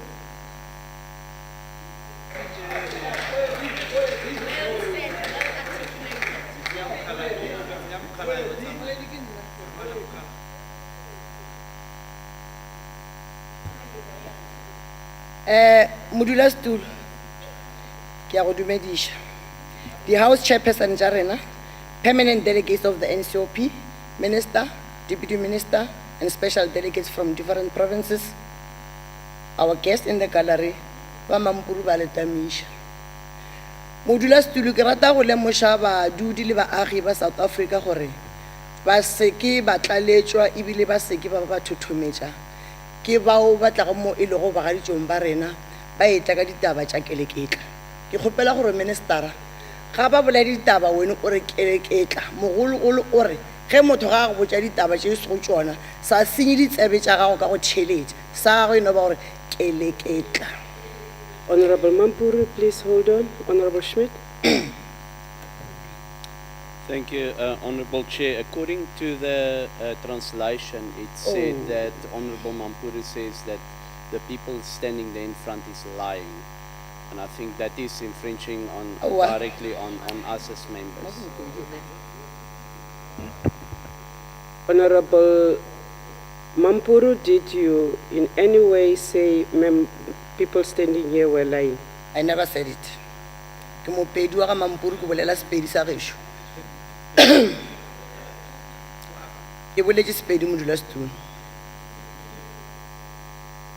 I will check but I do speak Sesotho, Sepedi, le Setswana, and I did not pick that up. But I will just verify and come back to you.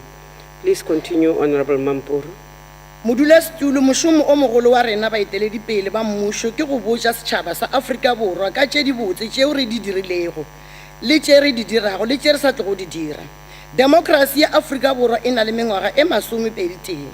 Bohlatsi jwa bokgoni bo pepeneneng le sefofu sa Jericho se a bona. Sa bagaditšong ke go tia ka lentla ba opa ka ntahle. Fela seo ka se seke sa re fapoša morerong wa rena wa go hlabolla maphelo a badudi ba Afrika Borwa. E reng NDP e re ke yona lenaneo la naga ka bophara. Mmušo o ikgokaganya le mafapha ka moka go kwešiša le go hlaologanya tsela yeo mafapha a ikemišeditšego go tsenya letsogo go tiragatša kudu-kudu go hlaola ditšhitišo tša bona morerong wa go phethagatša maikemišetšo a bona ka botswerere.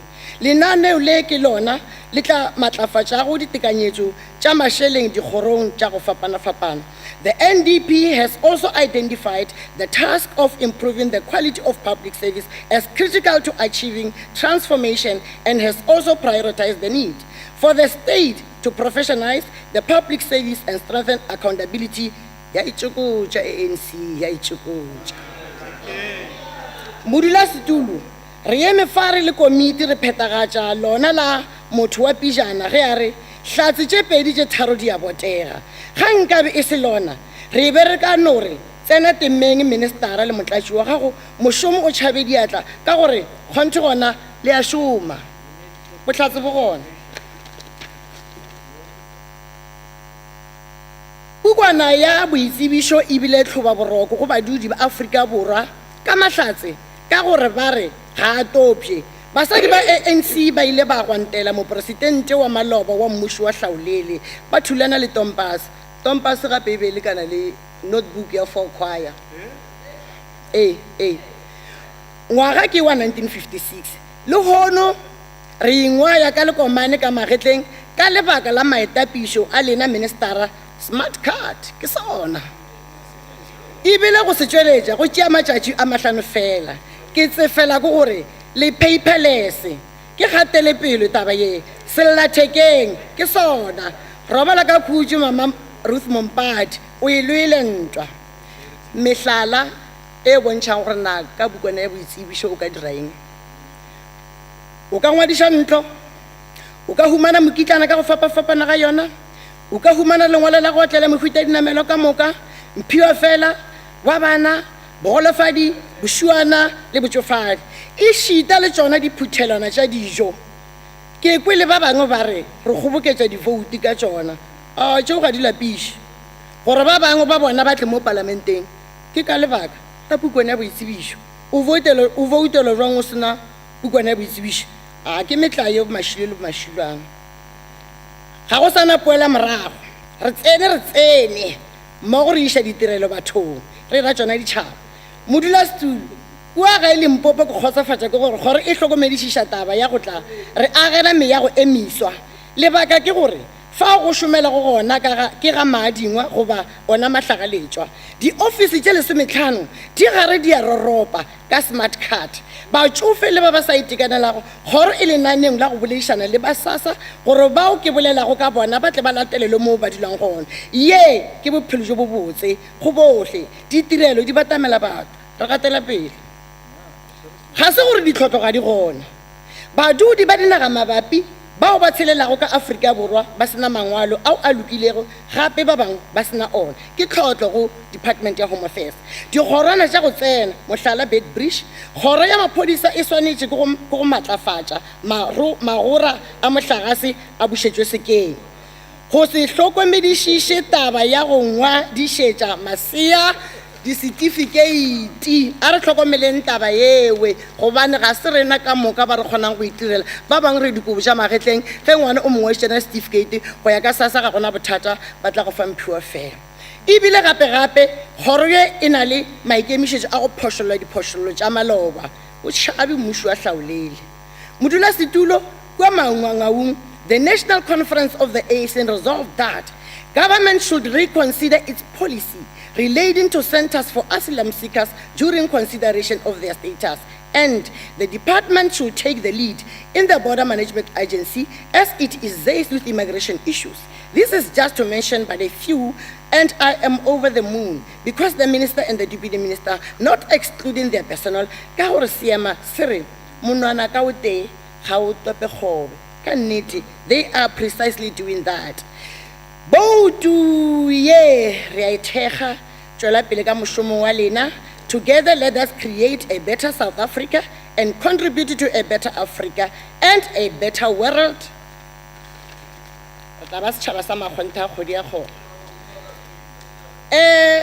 Mtwana wekasi, uba uluma ubulela ka di xenophobic attacks. Naga magala gore na lena le dula kae ka mo South Africa mhlambele be le tsheleje mafaseng a ka ntle ge department ya home affairs le department ya maphodisa le state security le arts and culture and all structures of the ANC ga ba ile batla ka mananeo a go ya ditšhabeng ba ile lwantshana le mogwa wana wowe. Honorable Mtileni, She is off now. the Tsonga translation is off now. Yeah. It was there when you were, Yeah, she it was was speaking yes, but Sepedi. when she started speaking in English, it started to The disappear. translators, please. Yeah, it's okay It's now. on. Please continue, Honorable Mampuru. Sorry, Honorable. Honorable Mogotsi ka madimabe ga gona ka mo mara ke kgopela go tatana Moteleni a hingisela kahle. Tatana Moteleni ne lava ku ri le hingisela kahle because u mhanana Mogotsi u fambile. Ni lava ku byela ku ri ngwala hloka moditi o tšea molao ka tsela ene maitshwaro a mabotse a lota seriti sa motho ka gore o na le energy ke be ke tlo go gopela gore di university di gona mo di Honorable technical Mampuru. Honorable Mtileni, which part did you not hear, the Pedi or the Sitsonga one? Listen, maybe it's because she speaks very fast. Maybe she speaks very fast and changes languages very fast. Maybe it could be the reason. Maybe that could be the reason. Yeah, I she also speaks know very you are fast well and changes the conversant in both languages, languages, Honorable so Member. fast, yes. I also know you are well conversant, Honorable Van Lingen.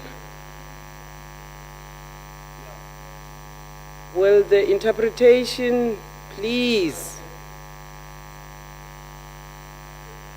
I will do.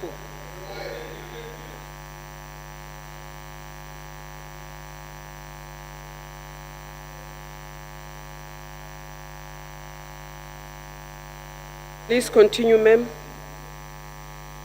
Ya leboga modulasetulo re le ma ANC a mabotse re eteletše mmušo pele ke sa gatelela taba ele ya gore re tla kopana dikgethong rena ga re mafiega re matšwara phaga ga re ithute ona re tla kopana 2016 vote re a ithekga ministera tšwela pele moleti Skuba. Ra leboga. The Honorable the Minister.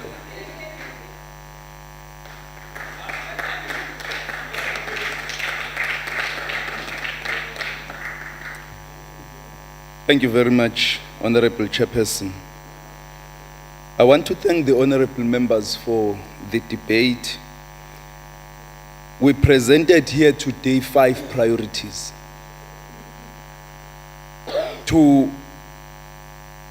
improve our front office operations, to review our immigration legislation, to improve the physical and systems infrastructure of our ports of entry, to continue to modernize the department, and finally, to implement the border management agency. I want to thank the honorable members who responded to these 5 priorities and who therefore assisted us to develop other ideas about their concerns. Let me respond to some of them. Honorable Kaula, we will not prejudice the rural areas with the modernization program. There are several interventions we are going to implement. One of them is to automate even the rural offices. We are in discussion with the Department of Public Works to build more offices because even the 407 offices that we have are not enough. But the program we're implementing with the banks will also create capacity for rural people to have access to our modernized services. In addition, as I indicated, we are going to convert 38 more offices this year to smart ID card offices, and we are exploring the fleet recapitalization of our mobile offices so that we are able to reach out to rural areas, to those people who need these services and cannot go to towns or even have access to the internet. The services we are providing are intended for all categories of South Africans. And that is why we can never focus only on the urban people and leave out the rural people. The Department of Home Affairs, Honorable Chair, is not just about immigration, and particularly not just about the immigration regulations. We have a whole extensive program of civic service, immigration management, and other programs as we have outlined here today.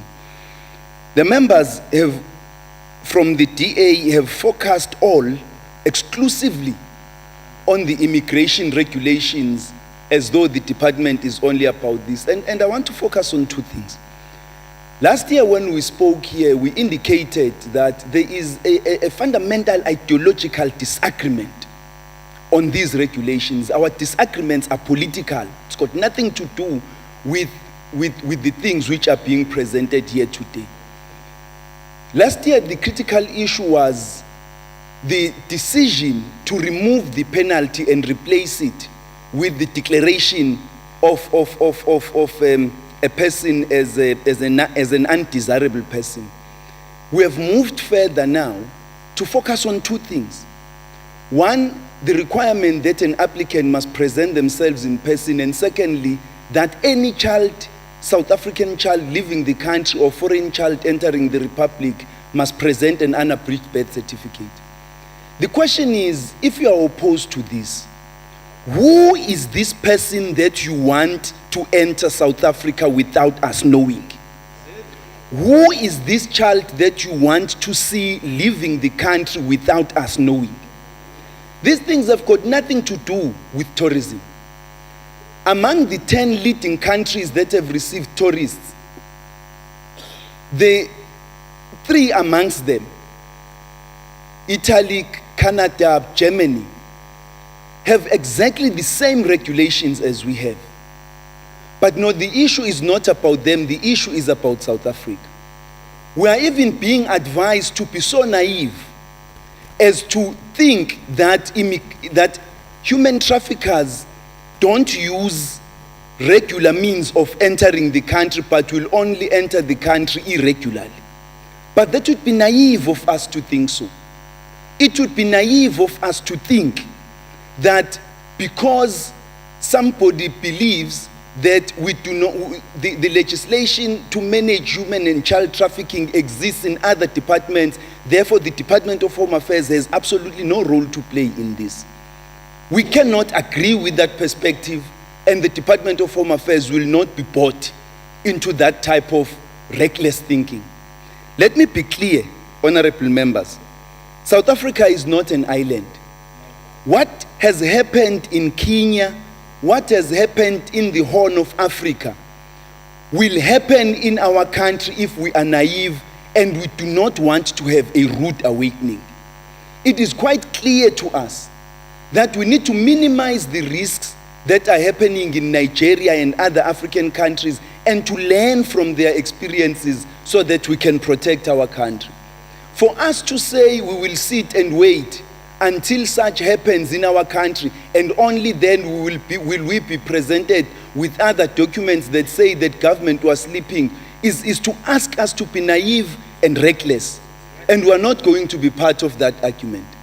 Let me further say, you know, honorable members, Honorable Mokhosi, who has now left, was extremely confused about what she was saying. To start with, I deliver no hampers, I am running no promotion. I'm not a hair products owner or a cell phone operator. I've got no hampers. I run the Department of Home Affairs, and that's my only job. An ID smart card, a passport is not a hamper. There are no refugee camps anywhere in the Republic of South Africa. Nowhere in this republic are there refugee camps. Thirdly, the elderly and the youth already receive their smart ID cards free of charge. Children at 16 and people above 60 years receive their ID smart cards free of charge. Poor or not, we do not discriminate. But there are many poor South Africans who've received smart ID cards and who have paid for them because they understand the importance of that service. To grandstand about the poor, when you do no politics, you don't come from the struggle history, you've got no tradition of the poor, is to take us for a ride and to think that you yourself are representing the poor. Thank you, Honorable Chair. Thank you very much.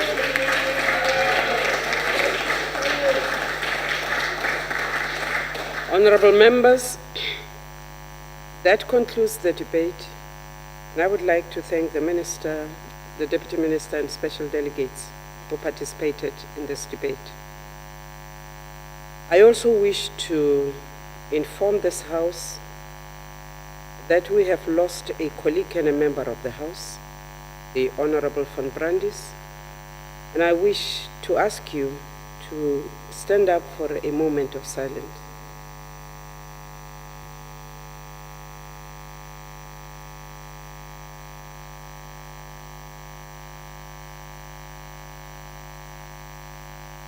May his soul rest in peace.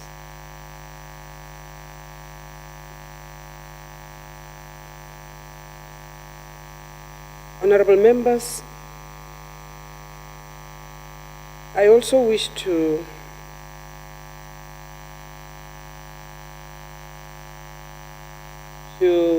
make two rulings which arise from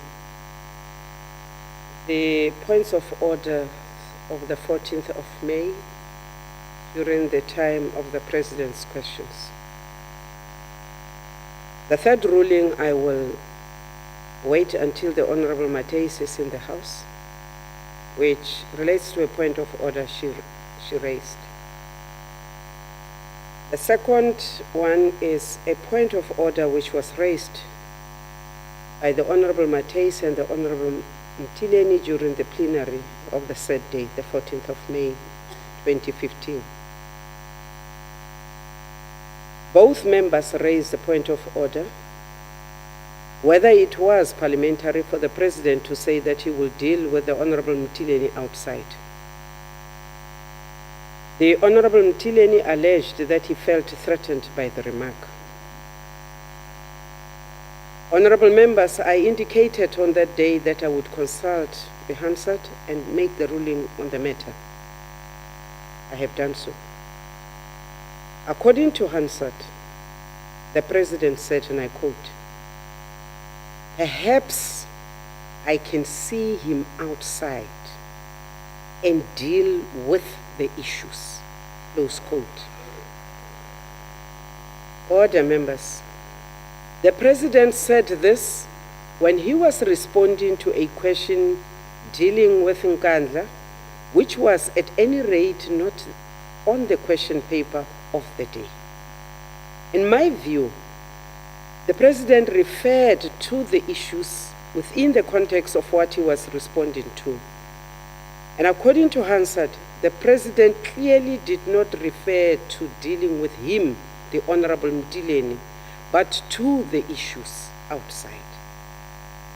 Having had regard to the ordinary meaning of these words, as well as the context within which they were used, it cannot be said that the remark amounted to a threat, nor can it be said to be unparliamentary.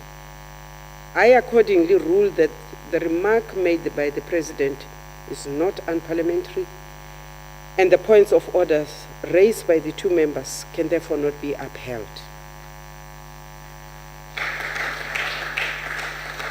I wish to make another ruling.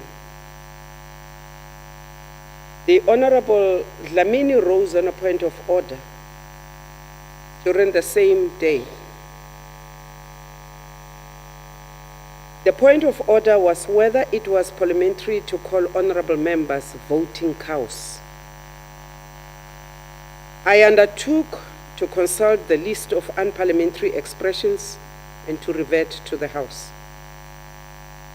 Honorable members, the context in which these particular words or phrases were used affect their meaning. The fact that an offensive word or phrase has been used hypothetically or figuratively or put in the form of a question does not render it unparliamentary. It is common cause that at times members express their views forcefully and do engage in a robust debate. It is, however, not acceptable when the tone or the nature of the words to the remark become so ill-tempered that it negatively reflects on the humanity of the members of the House.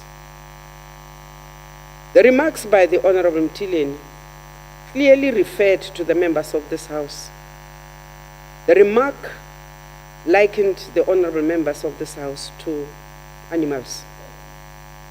I rule, therefore, that the remark made by the Honorable Mtileni was therefore unparliamentary, and therefore order the Honorable Mtileni to withdraw the remark. The Honorable Mtileni, will you withdraw the remark? Please remind me of the remark. I can't remember it. Honorable Mtileni, you made reference to the members of this House as voting cows. I have just ruled on the remark which the Honorable Dlamini rose to say was unparliamentary. So you say you checked with Hansard? Can I hear? Are you saying you checked with Hansard and... I have only just thing you found out read, was that, Honorable Mtileni, please. Honorable Mtileni, order members. It is good to make light of the matters of the House. Sometimes when we are very tired, and sometimes just to lighten the atmosphere. In this particular instance, the honorable member has heard me making a ruling from start to finish on the remarks he made about members of this House being voting cows. Honorable Mtileni, will you stand up and withdraw the remarks? For the sake of time, I withdraw. Thank you very much. Honorable members, I wish to thank you very much. Will the Secretary please read the second order of the day? Consideration of Banks Amendment Bill, Bill 17B of 2014, and report of Select Committee on Finance thereon. Honorable members, I've got only one speaker on the list, and that is the Honorable C.J. de Beer.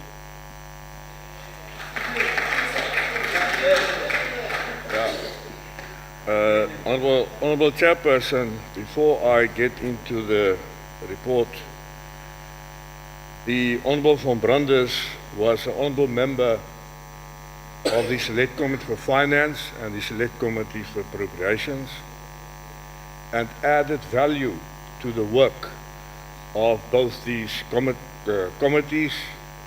Our condolences go to his wife and his family. Let his soul rest in peace.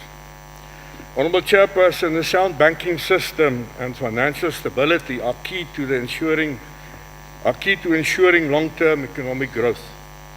Failed banks have the potential to cause substantial disruption to the financial system and impact the lives of ordinary South Africans. In order to promote the soundness of the banking system, it's imperative that the regulation and supervision of banks are based on international standards and best practice. The Banks Act, Act 94 of 1990, contains the framework for the regulation and supervision of banks and banks controlling companies in South Africa. Although the Banks Act contains extensive provisions relating to the resolution of a failed bank and the concomitant powers afforded to the curator appointed to effect such resolution, it has become necessary to revise some of the provisions of Section 69 of the Banks Act that are unnecessarily stifling such resolution efforts. The objectives of the bill are to, one, provide an alternative to recovery of a bank with the existing corporate entity, within the existing corporate entity, to facilitate the transfer of all part of a bank's business to a successor entity pursuant to a transfer under Section 54 of the Banks Act. And then thirdly, facilitate the implementation of the above steps by the curator. The amendments in the bill refer to the power of the curator to dispose of assets, also the powers of the curator to manage the bank and make decisions on behalf of corporate shareholders in order to avoid additional fetters from his or her ability to perform his or her duties. Also to empower the minister to enable the curator to raise funds from the South African Reserve Bank or any of its entities to provide security over the assets in respect of such funding. That the minister may enable the curator to propose and enter into an agreement or compromise between the bank under curatorship and all its creditors in terms of Section 155 of the Companies Act.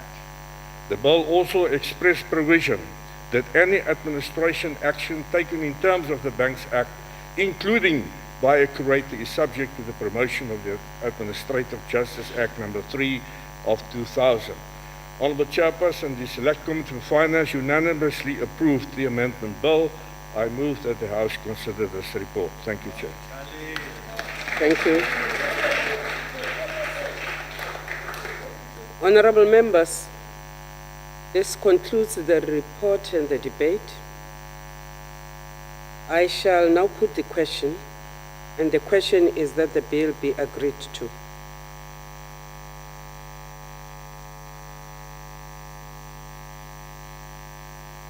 Now, please, I will come to the objections.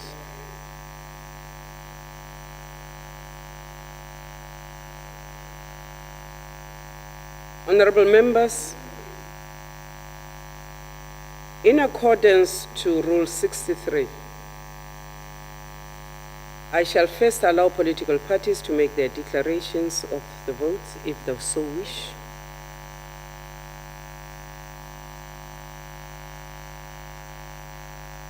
The declaration, you have 3 minutes.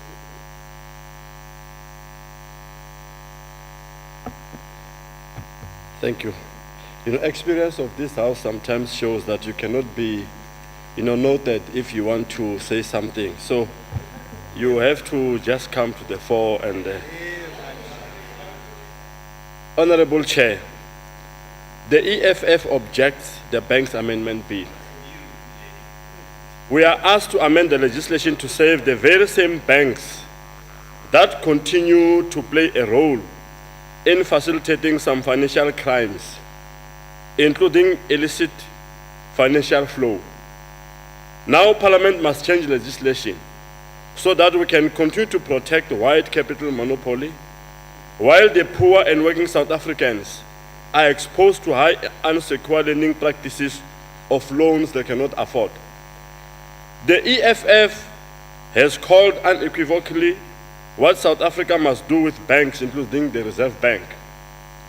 State intervention to failing banks must not be appointment of curators, but outright nationalization. Banks and other strategic sector of the economy can only be transformed through a radical change of ownership and control, and will continue to do so. The state must take up a greater responsibility, intervention, ownership, and control of the reserve banks, given its strategic role in our economy. It is then that we can start engaging in a constructive and meaningful debate about the value of exchange controls to ensure that multinationals doing business in South Africa will start complying with the country's legislation to stop diluting through illicit financial flow. The bank's amendment bill does not have public interest, and therefore the EFF rejects it. Thank you. Thank you, sir. Is there any other party that wishes to make a declaration? The DA and the ANC. You can speak from where you are if you have a mic. Thank you very much, Honorable Chairperson, for the opportunity. Sometimes it's just very confusing. You listen to the logic of the EFF, but nevertheless, Honorable Chairperson, on behalf of the Democratic Alliance, I hereby state that the demise of African Bank represents the biggest destruction of value in the financial services sector since the collapse of Tambo. Analysts indicated that the demise of African Bank was entirely predictable and that the Reserve Bank intervention was, of course, far too late. This brings the effectiveness of the oversight function of the Reserve Bank into question. Section 69 of the Principal Act is hereby amended to expand the actions a bank curator can take to include the transfer of any of the bank's liabilities and disposal of any of its assets, as it will retrospectively permit the curator of the bank to now transfer and dispose of assets and liabilities to their detriment. They argue that because the bank is not liquidated, they should enjoy a higher preference than they have received under the rescue package. There is an impasse as to whether the bill infringes on constitutionally protected property rights found in Section 25 of the Constitution. Therefore, Honorable Chairperson, two legal opinions indicated that subsection 1 of Section 25 is then applicable, and this now allows the deprivation of property if it is in terms of a law of general application. It might be difficult for the EFF to digest that right now.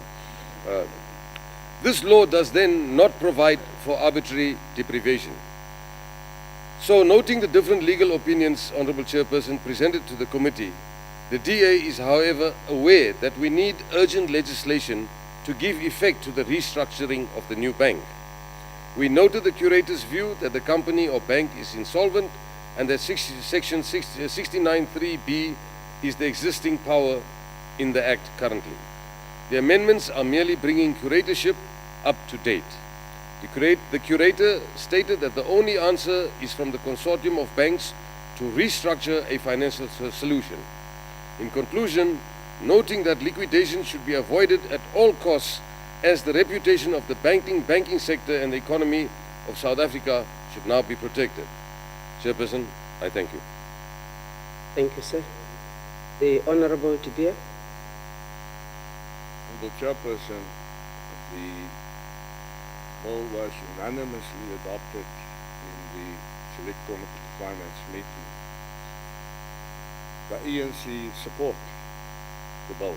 There is still an urgent need, Honorable Chairperson, to address the gaps within the financial sector legislation and mitigate existing risks in the financial system. The bill therefore addresses several urgent short-term and long-term issues. Why? To facilitate the best option with respect to the curatorship of African Bank, because they are shareholders. To remedy some gaps identified by the Financial Sector Assessment Program and adhere to international standards for financial sector regulation, and to align the Banks Act provisions with the appropriate sections of the Companies Act. So, to the EFF, I think you must go and do some more reading on the Plenary, and we can ask Professor Jahat and the Budget Office to assist in the explanation of the banking system in South Africa, the whole network. How does it fit together? We can all learn by that. The ANC supports the bill, Chairperson. Thank you. Thank you. Is there any other party? 3 parties have spoken. Is there any other party that wishes to speak? There's only one more left in the House. Are you satisfied? Thank you very much. I shall now proceed on the question, and will request the members. Honorable van Lingen, are you leaving?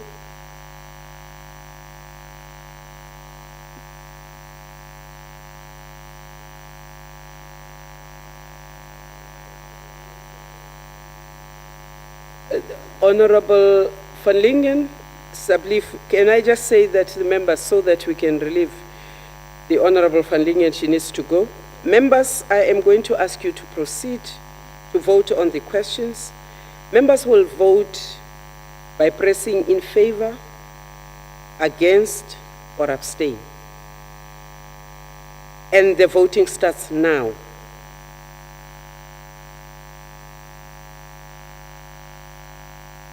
Have you all voted, members? Okay. Did any member experience any trouble voting?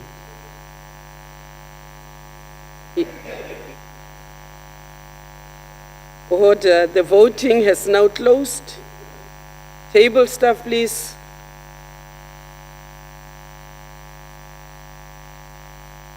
Honorable members, 38 of you have voted.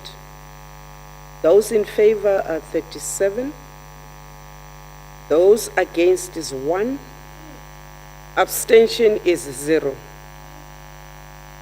Thank you very much. Therefore, the question has been agreed to.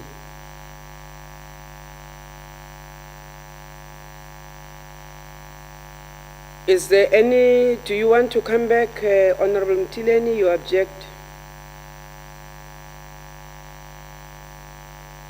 Saying you will never, I was saying no. My objection is on record. Thank you. It is on record. Honorable members, the Secretary will read the third order of the day. Consideration of report of Select Committee on Social Services, oversight visit to the OR Tambo District Municipality in the Eastern Cape. Thank you. The Honorable L.C. Dlamini.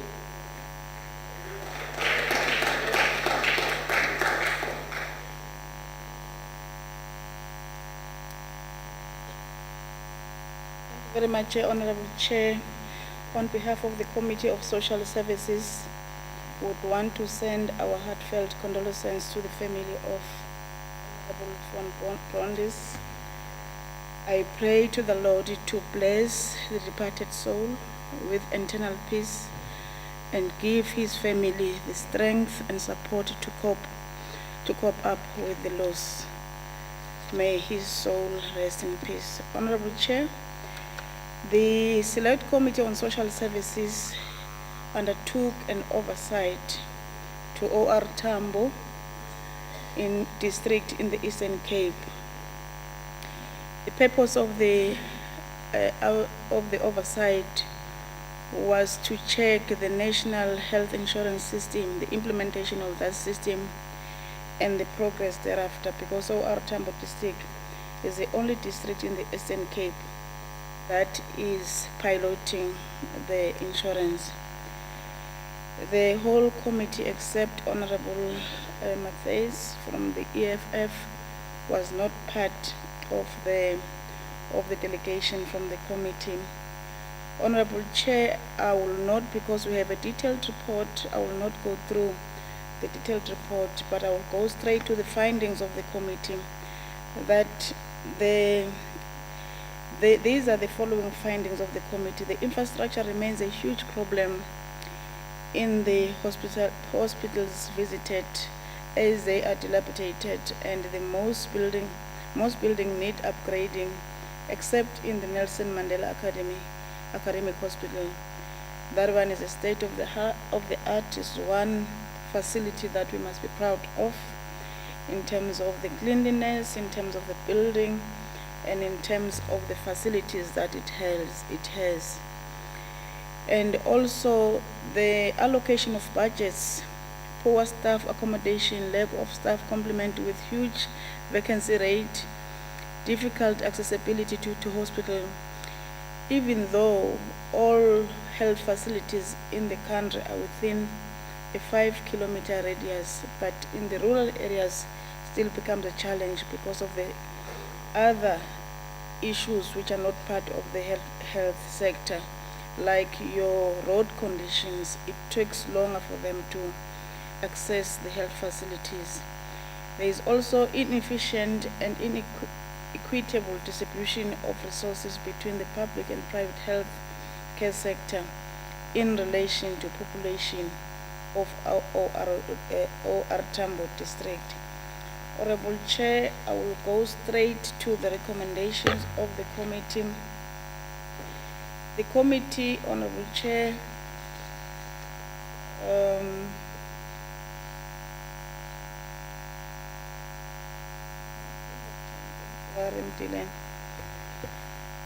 the committee, Honorable Chair, in the main, the following are the crucial issues that needs to be taken care of in the OR district municipality in terms of health facilities.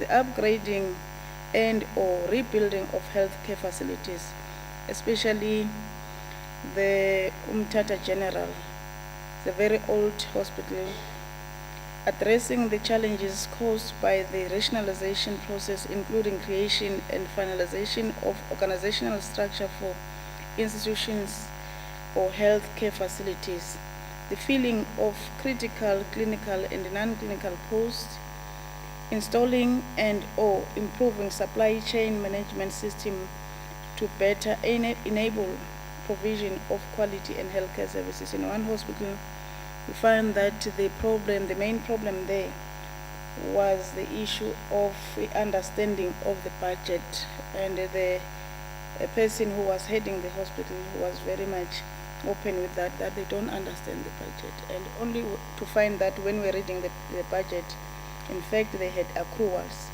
They started with the budget already owing more than half of the budget that they were allocated. Improving emergency medical services and making sure that security in some of the hospitals is taken care of. With those, Honorable Chair, we therefore recommend as a committee that a detailed report of the oversight of the committee be approved by the Council. Honorable members, that concludes the debate on the report of the Select Committee on Social Services, the oversight visit to the OR Tambo District Municipality. The question before us is that the report be agreed to. In accordance with Rule 71, I shall first allow the provinces who wish to make declarations to do so. Are there provinces which make declarations? Eastern Cape,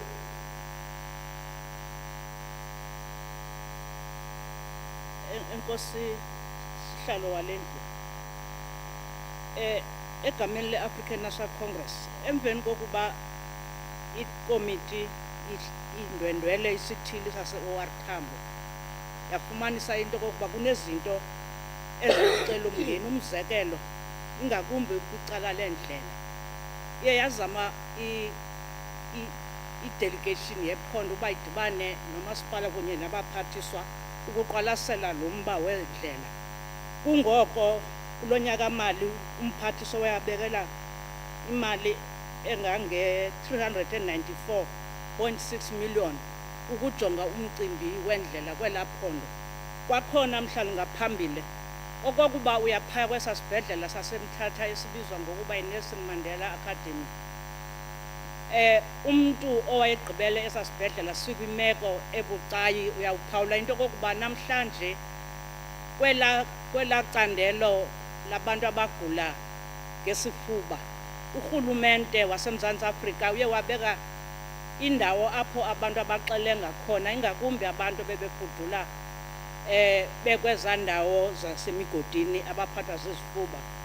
Also xa ungena ngaphakathi kwesa sibhedlela uphawula into kokuba lukhona utshintsho, luphuculwe indlela apho abantu ngaphambili bebefudula bephila kuyo. Umzekelo, uba uzawungena kwelaa candelo abagula kakhulu, ufikela apho kukhona izixhobo zokusebenza ezizeli xesha. Yiyo loo nto ke mhlawumbi ngaphambili ndisenza isibhambathiso kule ndlu ndisithi kwizinto ezazithe zabonwa zaqwalaselwa ikomiti ziye zaqapheleka. Enkosi. Thank you. Is there any other province which wishes to make a declaration? The Western Cape? Enkosi mhlali ngaphambili. Mama uThandi Mudise. Mandize ke mzekweni nam ndale kumsundulu. Obekekileyo umama uThandi Mudise. Mandize ke mzekweni nam ndale kumsundulu kwinto seyithethwe ngogxa bam. Umama uHonorable obekekileyo uDlamini nomama obekekileyo uMququ. Ndithi ekwamkeleni kwethu oku sithanda ukuthi mhlali ngaphambili on the consideration of the report of the Select Committee on Social Services on the oversight visit of the OR Tambo District Municipality in the Eastern Cape, the Western Cape would like to record the following declaration. There are still many issues that were noted in the report, and this we need to take into consideration. At the time of visit, the Nesonite Missionary Hospital, the committee was told it would be rebuilt, and this has been said by Honorable Dlamini. We reiterate that the refurbishment of that hospital be done because it is so outdated in terms of the missionary build. Patients are transported to the Nelson Mandela from Bambisana, from St. Barnabas, in a far distance from the Nelson Mandela Hospital in Amtata, and await long lists with the no availability of transport. Patients are transported once a week on a Thursday. Due to the infrequent transport system, patients' lives are put at risk, specifically those who are in critical condition with chronic disease. There have been incidents of death because patients had to wait until Thursday in order to be attended at the hospital. This has not been addressed and stated in the report. Living quarters for doctors at St. Barnabas Hospital are in appalling conditions.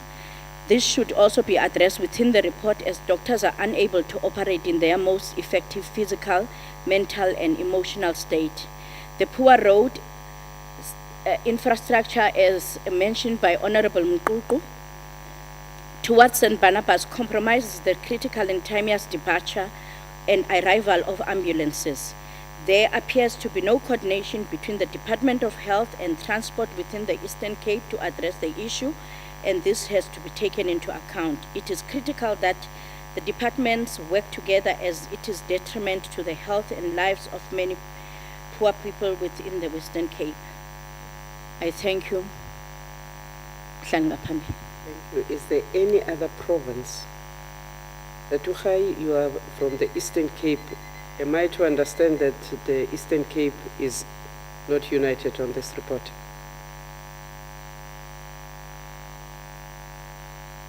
Tate Khaila, not Tate Khai. The living Koma up. No.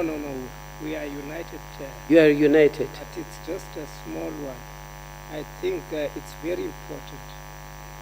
If they say they went to Mtata General Hospital, since 2011, the nurses' home, student nurses' home, has been closed. It needs a renovation. I think it is very important. It must be in the report.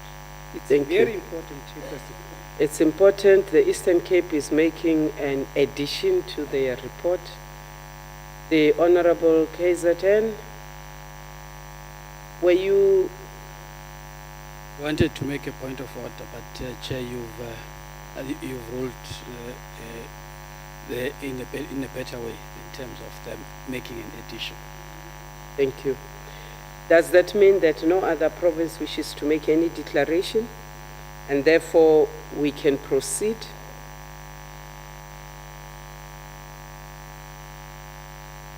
Honorable Julius. I shall now proceed to the voting on this question. I shall do this in alphabetical order. The heads of delegations will vote by pressing in favor, against, or abstain. The Eastern Cape,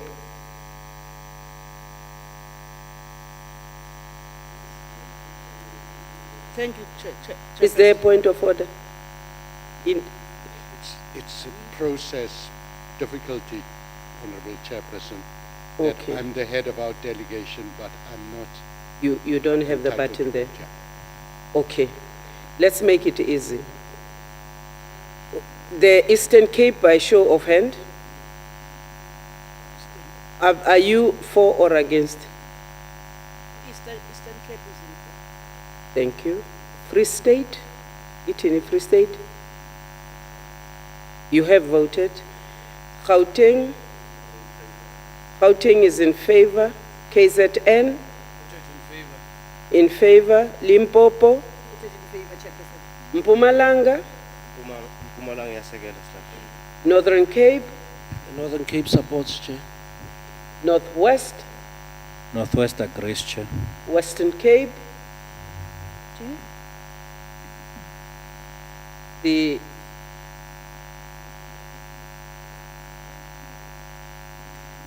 Thank you. No, in Northern Cape, I see Jampanga. Mhlonishwa. All provinces have voted. We are unanimous in accepting the report, and therefore I declare that the report has been agreed to in terms of Section 65 of the Constitution. Honorable members, this concludes the business of the day. Honorable members are requested to remain standing until the procession has left the House.